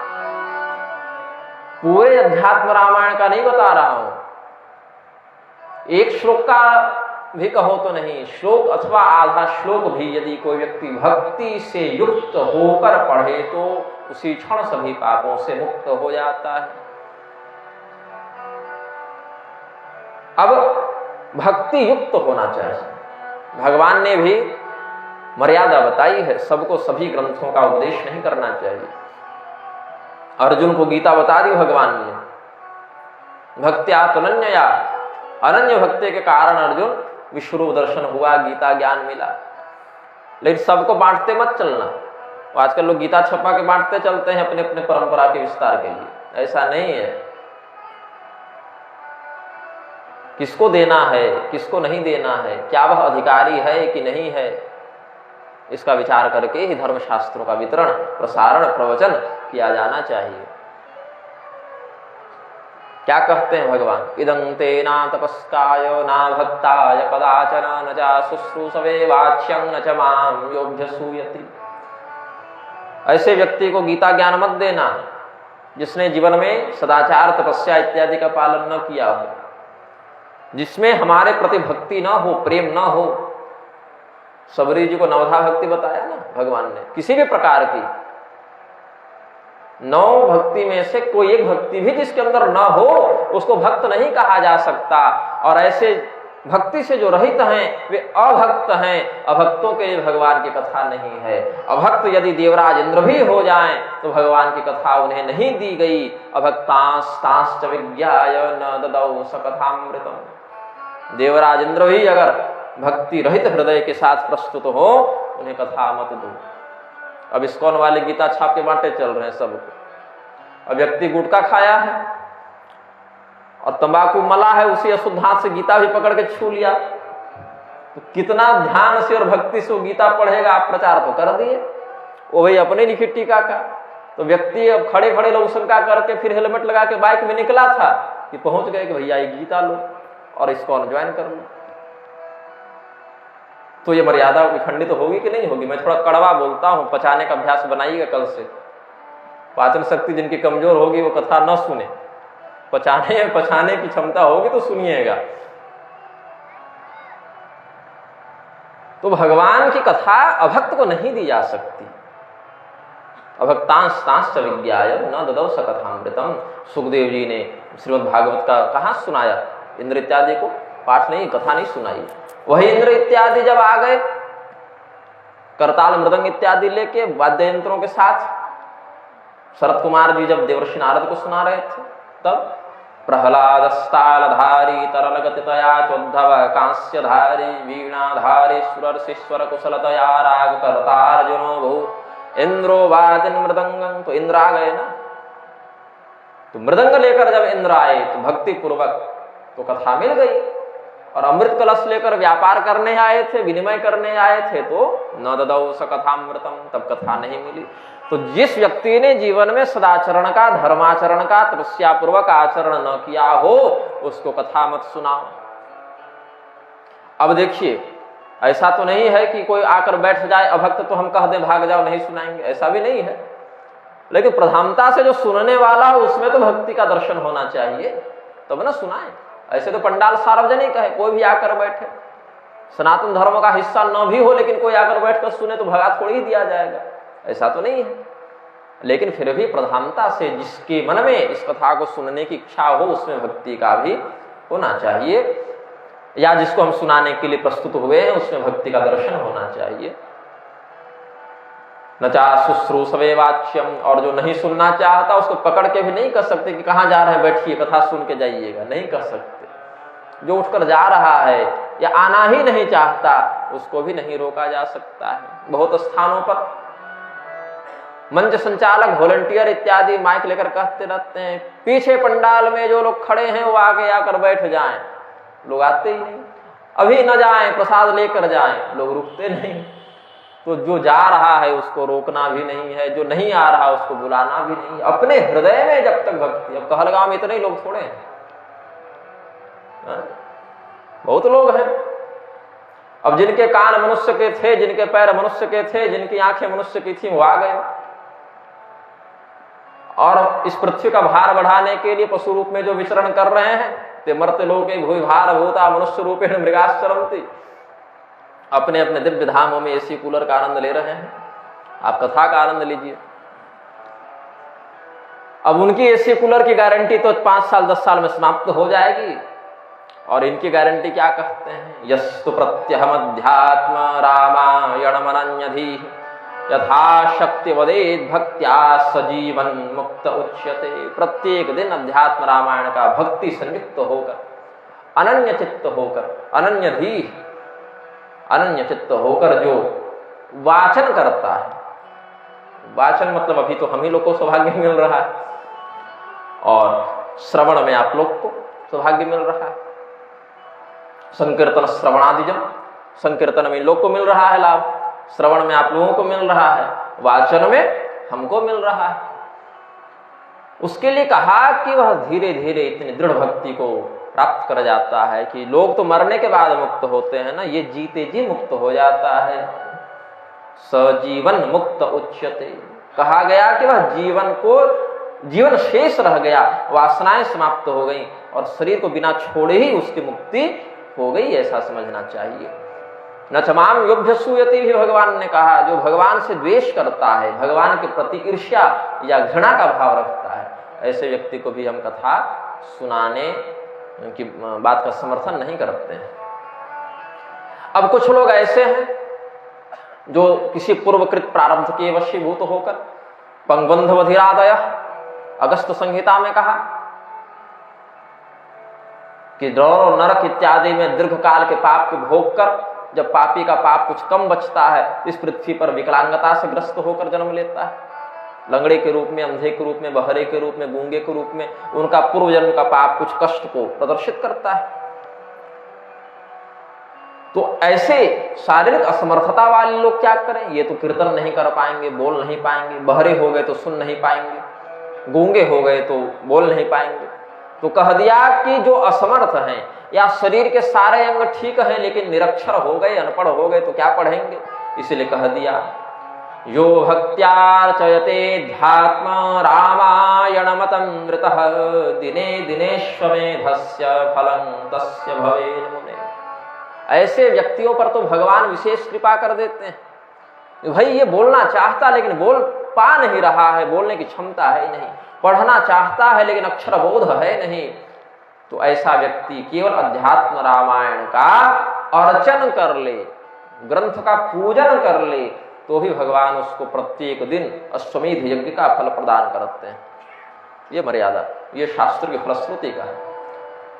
न पढ़ सको, न सुन सको, तो ग्रंथ सामने रखकर भगवान ही इस ग्रंथ के रूप में हमारे सामने हैं, ऐसा समझकर पूजन करना चाहिए। यदृक्षयापि योध्यात्म रामायणमनादरात् अन्यतः शृणुयान् मर्त्यः सो विमुच्येत पातकात्। अब मान लो कि हमारी कोई संतान है, मान लो पर ध्यान दीजिएगा, क्योंकि बाद में वीडियो का आधा अंश काट के लोग दुष्प्रचार भी कर बैठते हैं, है ना। पूरी रिकॉर्डिंग तो देखेंगे नहीं, उतना तो काट देंगे, तो इसीलिए हम पुनः स्पष्ट कर देते हैं। मान लो कि हमारी कोई संतान है और वह पथभ्रष्ट हो गई है, बिगड़ गई है, हमें भगवान के प्रति प्रेम की प्राप्ति है, हमारा पुत्र दुराचारी हो गया, हम तो कथा सुनने जा रहे हैं, पुत्र को कथा में मन नहीं लगता, और जो भगवान का भक्त नहीं, ऐसे व्यक्ति को कथा सुनाने का भी निषेध है, तो क्या करें। अब अपने पुत्र को अधर्म की ओर जाते देख भी नहीं सकते, और उसके अंदर भक्ति नहीं है, तो उसको कथा सुनने का अधिकारी भी नहीं समझा जा सकता। तो अपने पुत्र को, अपने शिष्य को, अपने पति को, अपने पत्नी को, या और भी जो सुहृद मित्र गण हैं, उनके प्रति कृपा करके व्यक्ति को चाहिए कि वह उनकी इच्छा न भी हो तो बलपूर्वक पकड़ के या लोभपूर्वक पकड़ के ले आए। अरे 4 हैं, घूमने चलो ना, अच्छा 10 मिनट रुको तो सुनकर आते हैं फिर चलेंगे। मजबूरी में अब मोटरसाइकिल तो आपकी ही है, वो तो घर से आया है आपकी गाड़ी पर बैठ के, वो अकेले कैसे जाएगा रात को 10 बजे? तो आपके साथ विवशता पूर्वक उसको भी बैठकर सुनना ही पड़ेगा। या फिर किसी लोभवशात छोटे बच्चों को कथा सुनने में मन न लगे तो चलो कथा सुनाकर आते हैं, फिर मेला में ये सामान खरीद देंगे। तो लोभवशात भगवान की कथा में जो प्रेरित करता है, ऐसा व्यक्ति जब अनिच्छा पूर्वक भी भगवान की कथा सुनता है तो पाप से तो कम से कम मुक्त हो ही जाता है।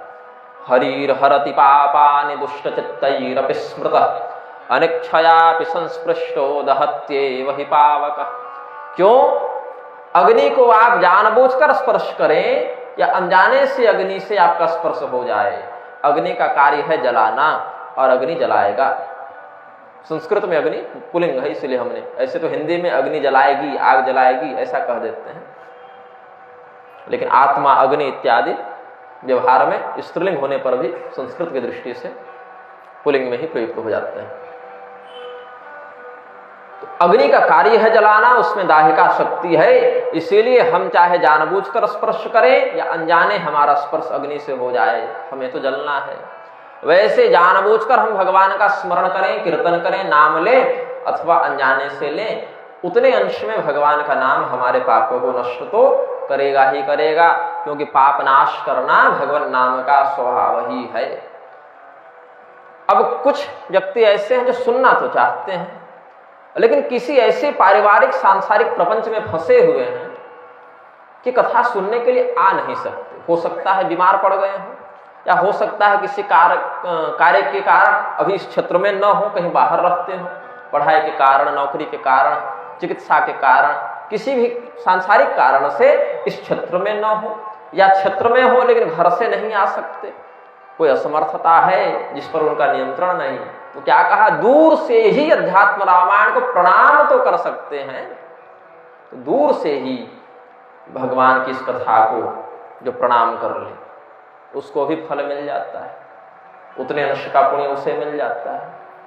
और कुछ लोग हैं जो बोले अच्छा 2 मिनट के लिए जाते हैं, इतने भी असमर्थ नहीं हुए हैं कि न जा सके लेकिन बैठ नहीं पाएंगे, तो सामने आकर व्यासपीठ के निकट होकर अध्यात्म रामायण को जो प्रणाम कर लेते हैं अदूरतः, जो बिना दूर से जो सामने आकर प्रणाम करे, नमस्करोति योऽध्यात्म रामायणम अदूरतः सर्वदेवार्चन फलं सप्राप्नोति न संशयः।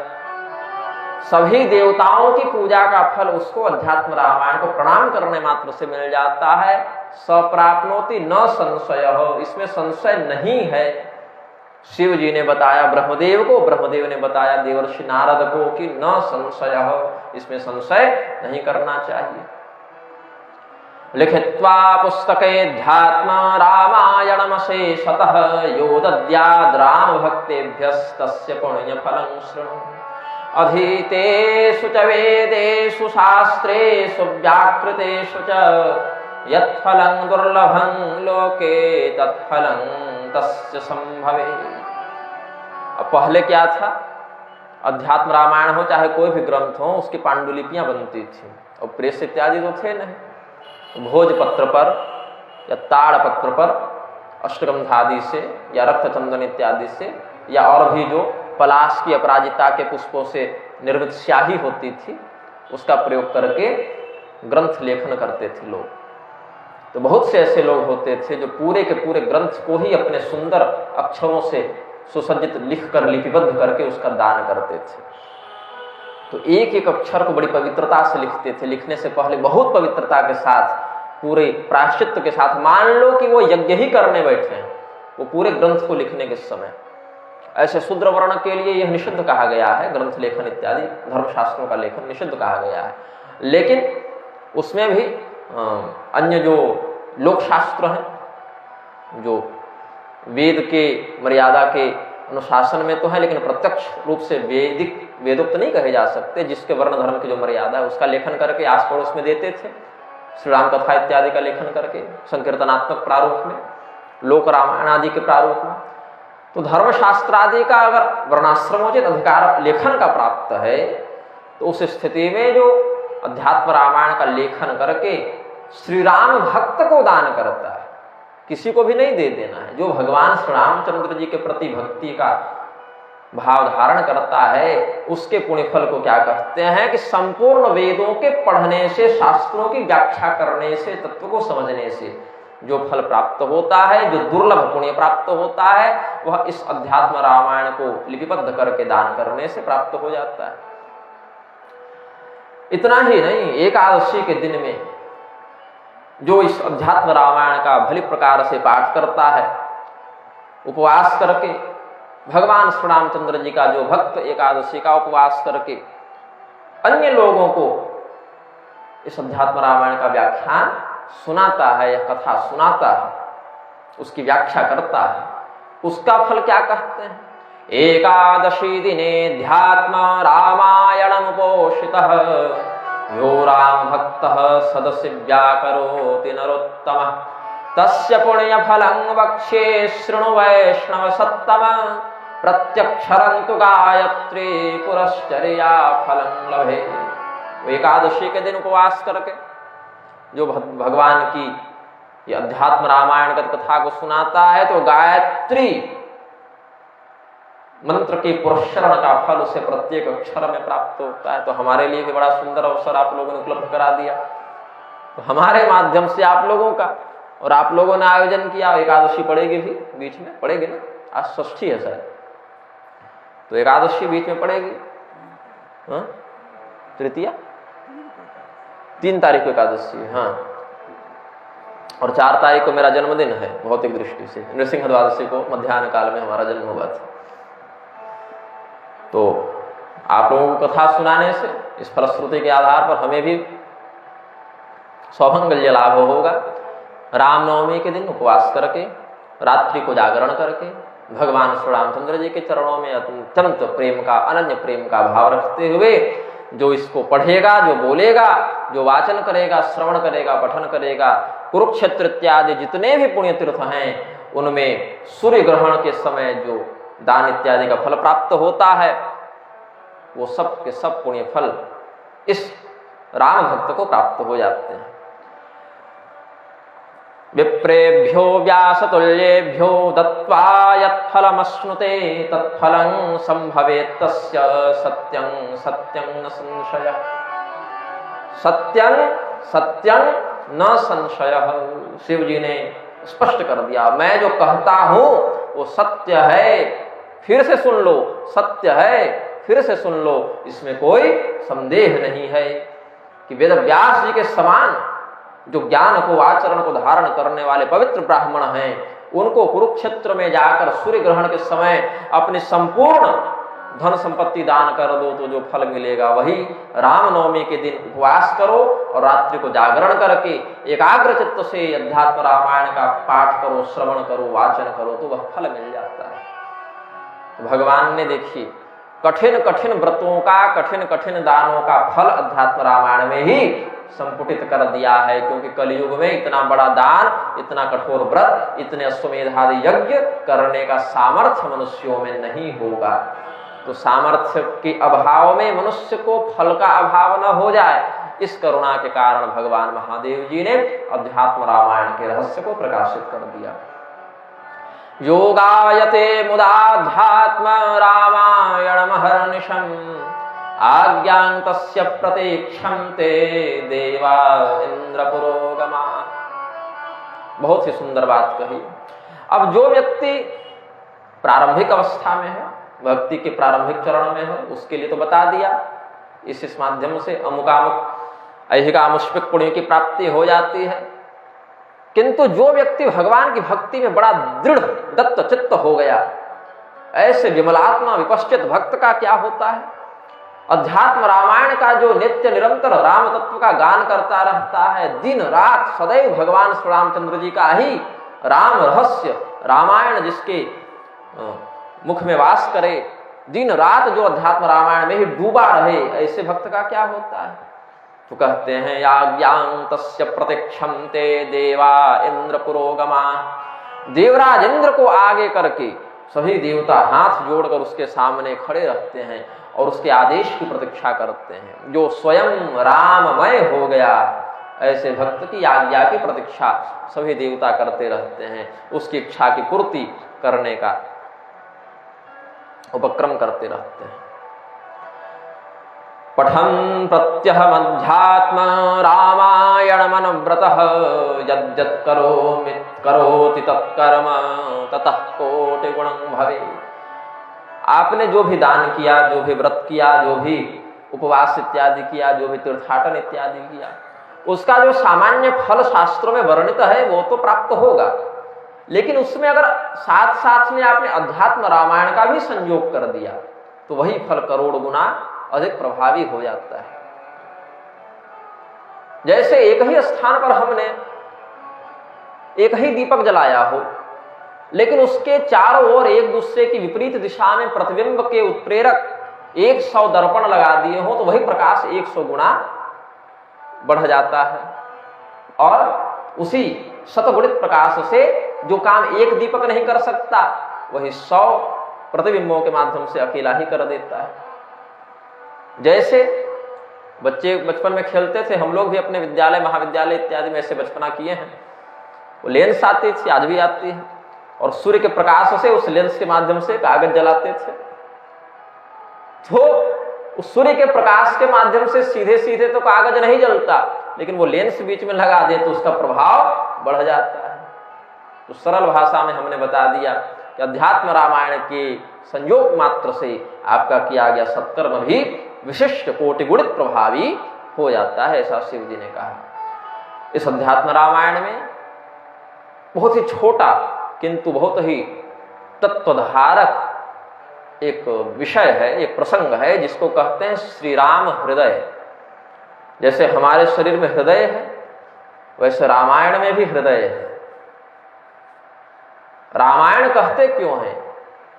रामस्य अयनमिति रामायणम, श्री रामचंद्र जी का अयन है, निवास स्थान है, इसीलिए रामायण कहते हैं। यह शरीर क्या है? यह शरीर हमारा निवास स्थान है, इसमें रहने वाले चेतन हम हैं। पुरुष देहे सुसेते इति पुरुषः। इस पुरुष संज्ञक देह में निवास करने से आत्मा को पुरुष कहा गया है। तो जैसे यह आत्मा शरीर में निवास करती है और शरीर में एक हृदय होता है, वैसे भगवान श्री रामचंद्र जी रामायण में निवास करते हैं और रामायण में भी एक हृदय है। तत्र श्री राम हृदय यह पठेत सुसमाहितः सब्रह्मघ्नोऽपि पूतात्मा त्रिभिरेव दिनैर्भवे। पूरे अध्यात्म रामायण का भी यदि कोई पाठ न कर सके, केवल श्री राम हृदय का, जिसका व्याख्यान हम कल करेंगे, अभी तो महात्म्य का व्याख्यान कर रहे हैं, श्री राम हृदय का केवल सुसमाहित चित्त से, एकाग्र चित्त से भक्ति युक्त होकर वास्तव में भगवान श्री रामचंद्र जी के प्रति प्रेम को धारण करके कोई 3 दिन तक पाठ करे तो पहले उसने ब्रह्म हत्या भी की हो तो उस पाप से मुक्त हो जाता है। श्री राम हृदयं यस्तु हनुमत प्रतिमांतिके त्रिः पठेत प्रत्यहं मौनी ससर्वेप्सित भाग भवे। भगवान हनुमान जी की सुप्रतिष्ठित सुपूजित वरद प्रदायिनी प्रतिमा के समक्ष हनुमान जी के सामने बैठकर 3 बार मौन होकर, बिल्कुल एकाग्र चित्त होकर भगवान श्री रामचंद्र जी का ध्यान करते हुए जो मानसिक पाठ हनुमान जी के सामने सुनाता है, उसके हृदय में जो भी उचित इच्छा होती है हनुमान जी उसको पूर्ण करते हैं। ये कुछ भी मांग लेना नहीं है। मैं एक सत्य घटना बताता हूं। प्रत्यक्ष परिचय तो हमारा नहीं था उनसे, लेकिन घुमा फिरा के हम जानते थे उन साधक को, कहीं अन्यत्र के साधक थे। अब पता है नहीं है कि जीवित हैं कि नहीं।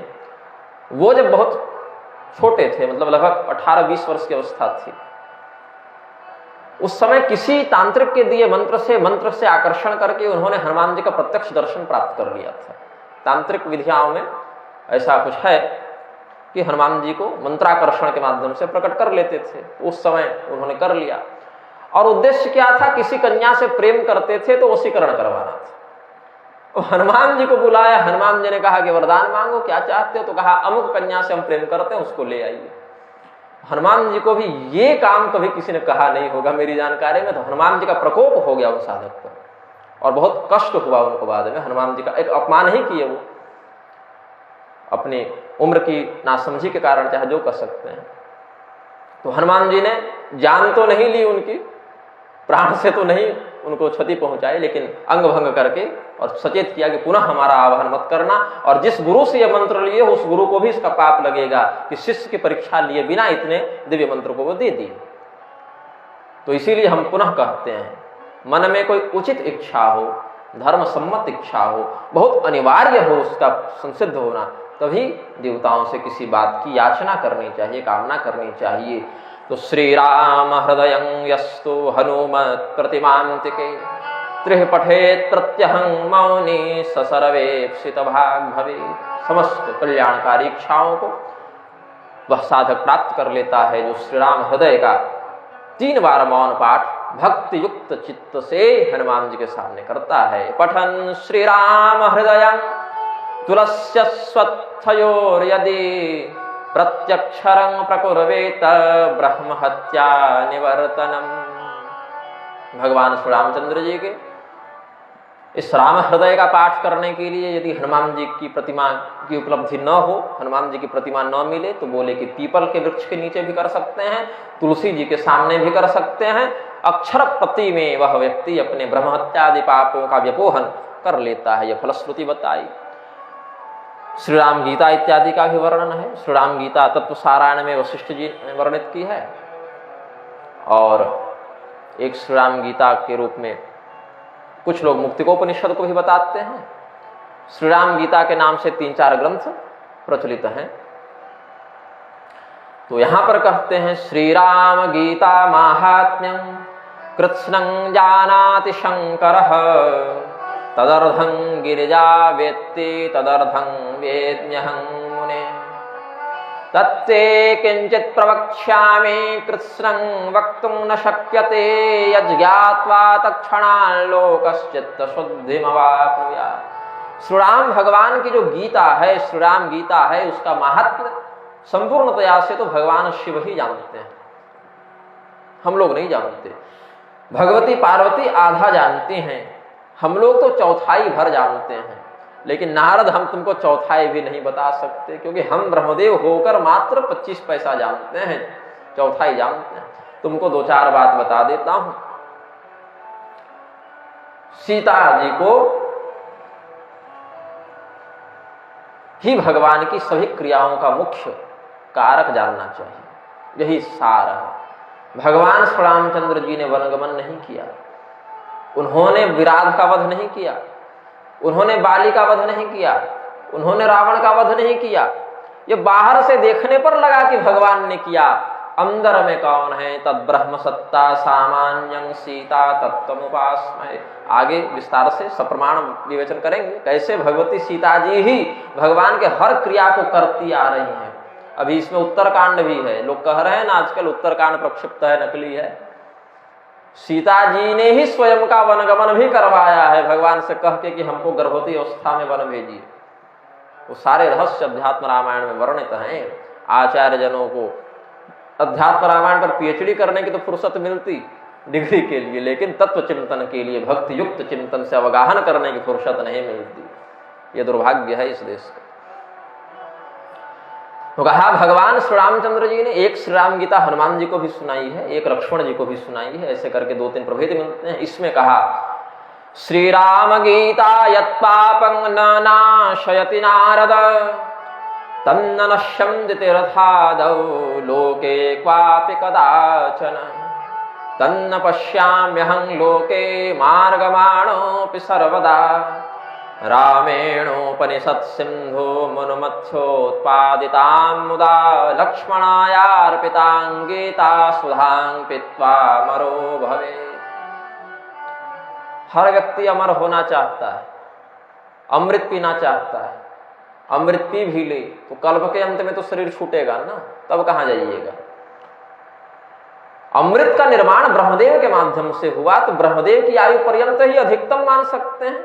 अमृत की। हालांकि ब्रह्मदेव के द्वारा निर्मित वस्तु का कालमान ब्रह्मदेव की आयु पर्यंत नहीं, ब्रह्मदेव के एक दिन पर्यंत होता है, कल्प पर्यंत होता है। लेकिन फिर भी मान ले तो परार्ध द्वय के संहृत होने पर तो वह शरीर छूट ही जाएगा।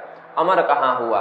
संपूर्ण वेद उपनिषदों के सार रूपी समुद्र को मथ कर यह गीता रूपी अमृत निकाल कर भगवान श्री रामचंद्र जी ने लक्ष्मण जी को पिला दिया। इस गीता अमृत को जो पीता है वह वास्तव में अमर होता है, मतलब उसको पुनः इस संसार चक्र में आना नहीं पड़ता, वह दिव्य परम धाम को प्राप्त हो जाता है। भगवान परशुराम जी जब सहस्रार्जुन का वध करना चाहते थे, सहस्रार्जुन कोई सामान्य राजा नहीं थे, चक्रावतारो हरे, भगवान विष्णु के सुदर्शन चक्र के अवतार बताए गए हैं, सहस्रबाहु अर्जुन।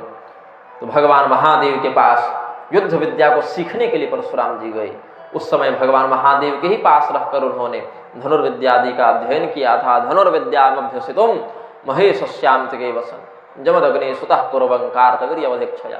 तो वहां पर श्री राम गीता का अध्ययन करते करते उन्होंने पार्वती जी के मुख से श्री राम गीता को सुना कि भगवती पार्वती श्री राम गीता का पाठ कर रही हैं, और सुनते सुनते चिंतन करते करते इतने श्री राममय हो गए। एक तो राम स्वयं है परशुराम, और श्री राम गीता का श्रवण कर रहे हैं। श्रुत्वा गृहीत्वा सुपठन नारायण कलामगा, नारायण की वैष्णवी कला से वियुक्त हो गए, और वहीं से परशुराम जी को भगवान नारायण का आवेशावतार कहा गया। भगवान नारायण की कलात्मिका शक्ति उसमें आविष्ट हो गई, परशुराम जी में उनमें आविष्ट हो गई, तो आवेशावतार के रूप में परिगणित हो गए। कोई व्यक्ति अपने प्रमाद से, अज्ञान से कभी कुछ उल्टा सीधा खा ले, इधर उधर चला जाए, कुछ झूठ सच बोल दे, कुछ दुष्प्रतिग्रह को ग्रहण कर ले, ऐसे व्यक्ति का ऐसा दान ग्रहण कर ले जो ग्रहण नहीं करना चाहिए, तो ऐसी स्थिति में श्री राम गीता के पाठ से उसके ऐसे सभी पाप शांत होते रहते हैं। उनको इस पाप का दंड भोगना नहीं पड़ता। और सीधे सीधे कह दें तो श्री राम गीता के माध्यम से जो पाप नहीं छूटता, फिर उस पाप को छुड़ाने का कोई उपाय नहीं है। किसी तीर्थ से, किसी व्रत से वह पाप नहीं छूट सकता जो पाप श्री राम गीता के बाद भी बच जाए। मतलब ऐसा कोई पाप नहीं जो श्री राम गीता से मुक्त नहीं हो सकता, छूट नहीं सकता। राम गीतां पठन भक्त्या यः श्राद्धे भोजये द्विजान् तस्य ते पितरः सर्वे यान्ति विष्णु परं पदम्। अपने पितरों का श्राद्ध करने के समय ब्राह्मणों को जब भोजन कराते हैं, श्राद्ध में निमंत्रण देते हैं ब्राह्मणों को, उस समय भक्ति पूर्वक जो श्री राम गीता का पाठ करता है और करवाता है, जो पाठ करने में अधिकृत नहीं, समर्थ नहीं, उनके लिए पाठ करवाने का विधान है। तो राम गीतां पठन भक्त्या, राम गीतां पठन भक्त्या, राम गीता को भक्ति पूर्वक पढ़ते हुए, पाठ करके जो ब्राह्मणों को श्राद्ध में भोजन कराता है, उसके पितृगण, उसके पितर अपने कर्म बंधन से मुक्त होकर यान्ति विष्णु परं पदम, भगवान विष्णु के परम पद को प्राप्त कर जाते हैं। एकादशी को निराहार होकर फिर द्वादशी को जो व्यक्ति अगस्त के वृक्ष के, अगस्त एक वृक्ष होता है, जानते ही हैं, अब अधिक विस्तार से तो नहीं बताएंगे, गुलाबी फूल होते हैं, थोड़ा मुड़ा हुआ उसका पुष्प होता है, कुछ लोग भक्षण भी करते हैं सब्जी इत्यादि। अगस्त के वृक्ष के नीचे बैठकर जो राम गीता का पाठ करता है और नित्य इस व्रत का अनुष्ठान करता है, वो भगवान श्री रामचंद्र जी से अनन्यता को प्राप्त कर लेता है। और समझना चाहिए, स एव राघवः साक्षात् सर्वदेवैश्च पूज्यते। देवताओं को वह भगवान श्री रामचंद्र जी के ही स्वरूप में दिखाई पड़ता है। भगवान श्री रामचंद्र जी उसको अपना सारूप्य मोक्ष दे देते हैं। स एव राघवः साक्षात्, जो व्यक्ति एकादशी को निराहार होकर द्वादशी को भक्ति पूर्वक नियत चित्त दत्त चित्त होकर राम गीता का अगस्त वृक्ष के नीचे पाठ करता है, धीरे धीरे वह भगवान श्री राम से तन्मय हो जाता है। जैसे गंगा जी समुद्र में जाकर समुद्र से अभिन्न हो गई, तो राम गीता का ऐसा पाठक श्री राम तत्व से अभिन्न हो जाता है और सभी देवताओं के द्वारा सुपूजित होता है। विना दानं विना ध्यानं विना तीर्थावगाहनं रामगीतां नरोधीत्य तदनंत फलं लभे। बहुना किमिहोक्तेन शृणुनारद तत्त्वतः श्रुतिस्मृतिपुराणेतिहासागमशतानि च अर्हन्ति नाल्पमध्यात्म रामायण कलामपि। कोई दान न कर पाओ, कोई ध्यान न कर पाओ, कोई तीर्थ आदि में न जा पाओ तो चिंता मत करना। वेद स्मृति पुराण इतिहास तंत्र इत्यादि का ज्ञान न हो तो चिंता मत करना। अध्यात्म रामायण का ही भक्ति पूर्वक आश्रय अगर ले लोगे, तो राम गीता का भक्ति पूर्वक आश्रय ले लोगे तो उसका फल अनंत है। इन सभी कृत्यों को करके भी अगर राम तत्व से विहीन हो गए तो कोई फल नहीं, और इन सभी कृत्यों को करने में असमर्थ होकर अगर राम गीता का ही आश्रय ले लेते हो तो भी इन सबों की तृप्ति पूर्ति वह कर देगा, वह पुण्य फल। क्योंकि इनकी एक कला के बराबर भी, जो अध्यात्म रामायण की एक कला के बराबर भी हम पुण्य को देखें तो समस्त सुकृतों का पुण्य तुल्य नहीं हो सकता, ऐसा कहा। अब हम इस महात्म्य को पूर्ण करते हैं। अध्यात्म रामचरितस्य मुनीश्वराय माहात्म्यमेतदुदितं कमलासनेन। यः श्रद्धया पठति वा शृणुयात् समर्थ्य प्राप्नोति विष्णुपदवीं सुरपूज्यमानः। अध्यात्म रामायण का यह महात्म्य शिव जी से ब्रह्मदेव ने प्राप्त किया, ब्रह्मदेव से देवर्षि नारद ने प्राप्त किया। इस महात्म्य का जो व्यक्ति श्रद्धापूर्वक पाठ करता है, यह श्रद्धया पठति वा शृणुयात् समर्थ्य, जो पढ़ता है वह भी और जो सुनता है वह भी देवताओं के द्वारा भी इस पुण्य बल से वंदित होते हुए भगवान विष्णु के दिव्य धाम को प्राप्त कर जाता है। ऐसी हम फलश्रुति का महात्म्य का वर्णन करके आज के व्याख्यान को पूर्ण करते हैं। प्रेम से बोलिए आनंद कंद भगवान की। थोड़ा भगवान नाम संकीर्तन करा दें। सीताराम सीताराम सीताराम जय सियावर राम सीताराम सीताराम सीताराम जय सियावर राम। राधे श्याम राधे श्याम राधे श्याम जय राधे श्याम राधे श्याम राधे श्याम राधे श्याम जय राधे श्याम। सीताराम सीताराम सीताराम जय सियावर राम सीताराम सीताराम सीताराम जय सियावर राम। राधे श्याम राधे श्याम राधे श्याम जय राधे श्याम राधे श्याम राधे श्याम राधे श्याम जय राधे श्याम। सीताराम सीताराम सीताराम जय सियावर राम सीताराम सीताराम सीताराम जय सीताराम। राधे श्याम राधे श्याम राधे श्याम जय राधे श्याम राधे श्याम राधे श्याम राधे श्याम जय राधे श्याम। सीताराम सीताराम सीताराम जय सियावर राम सीताराम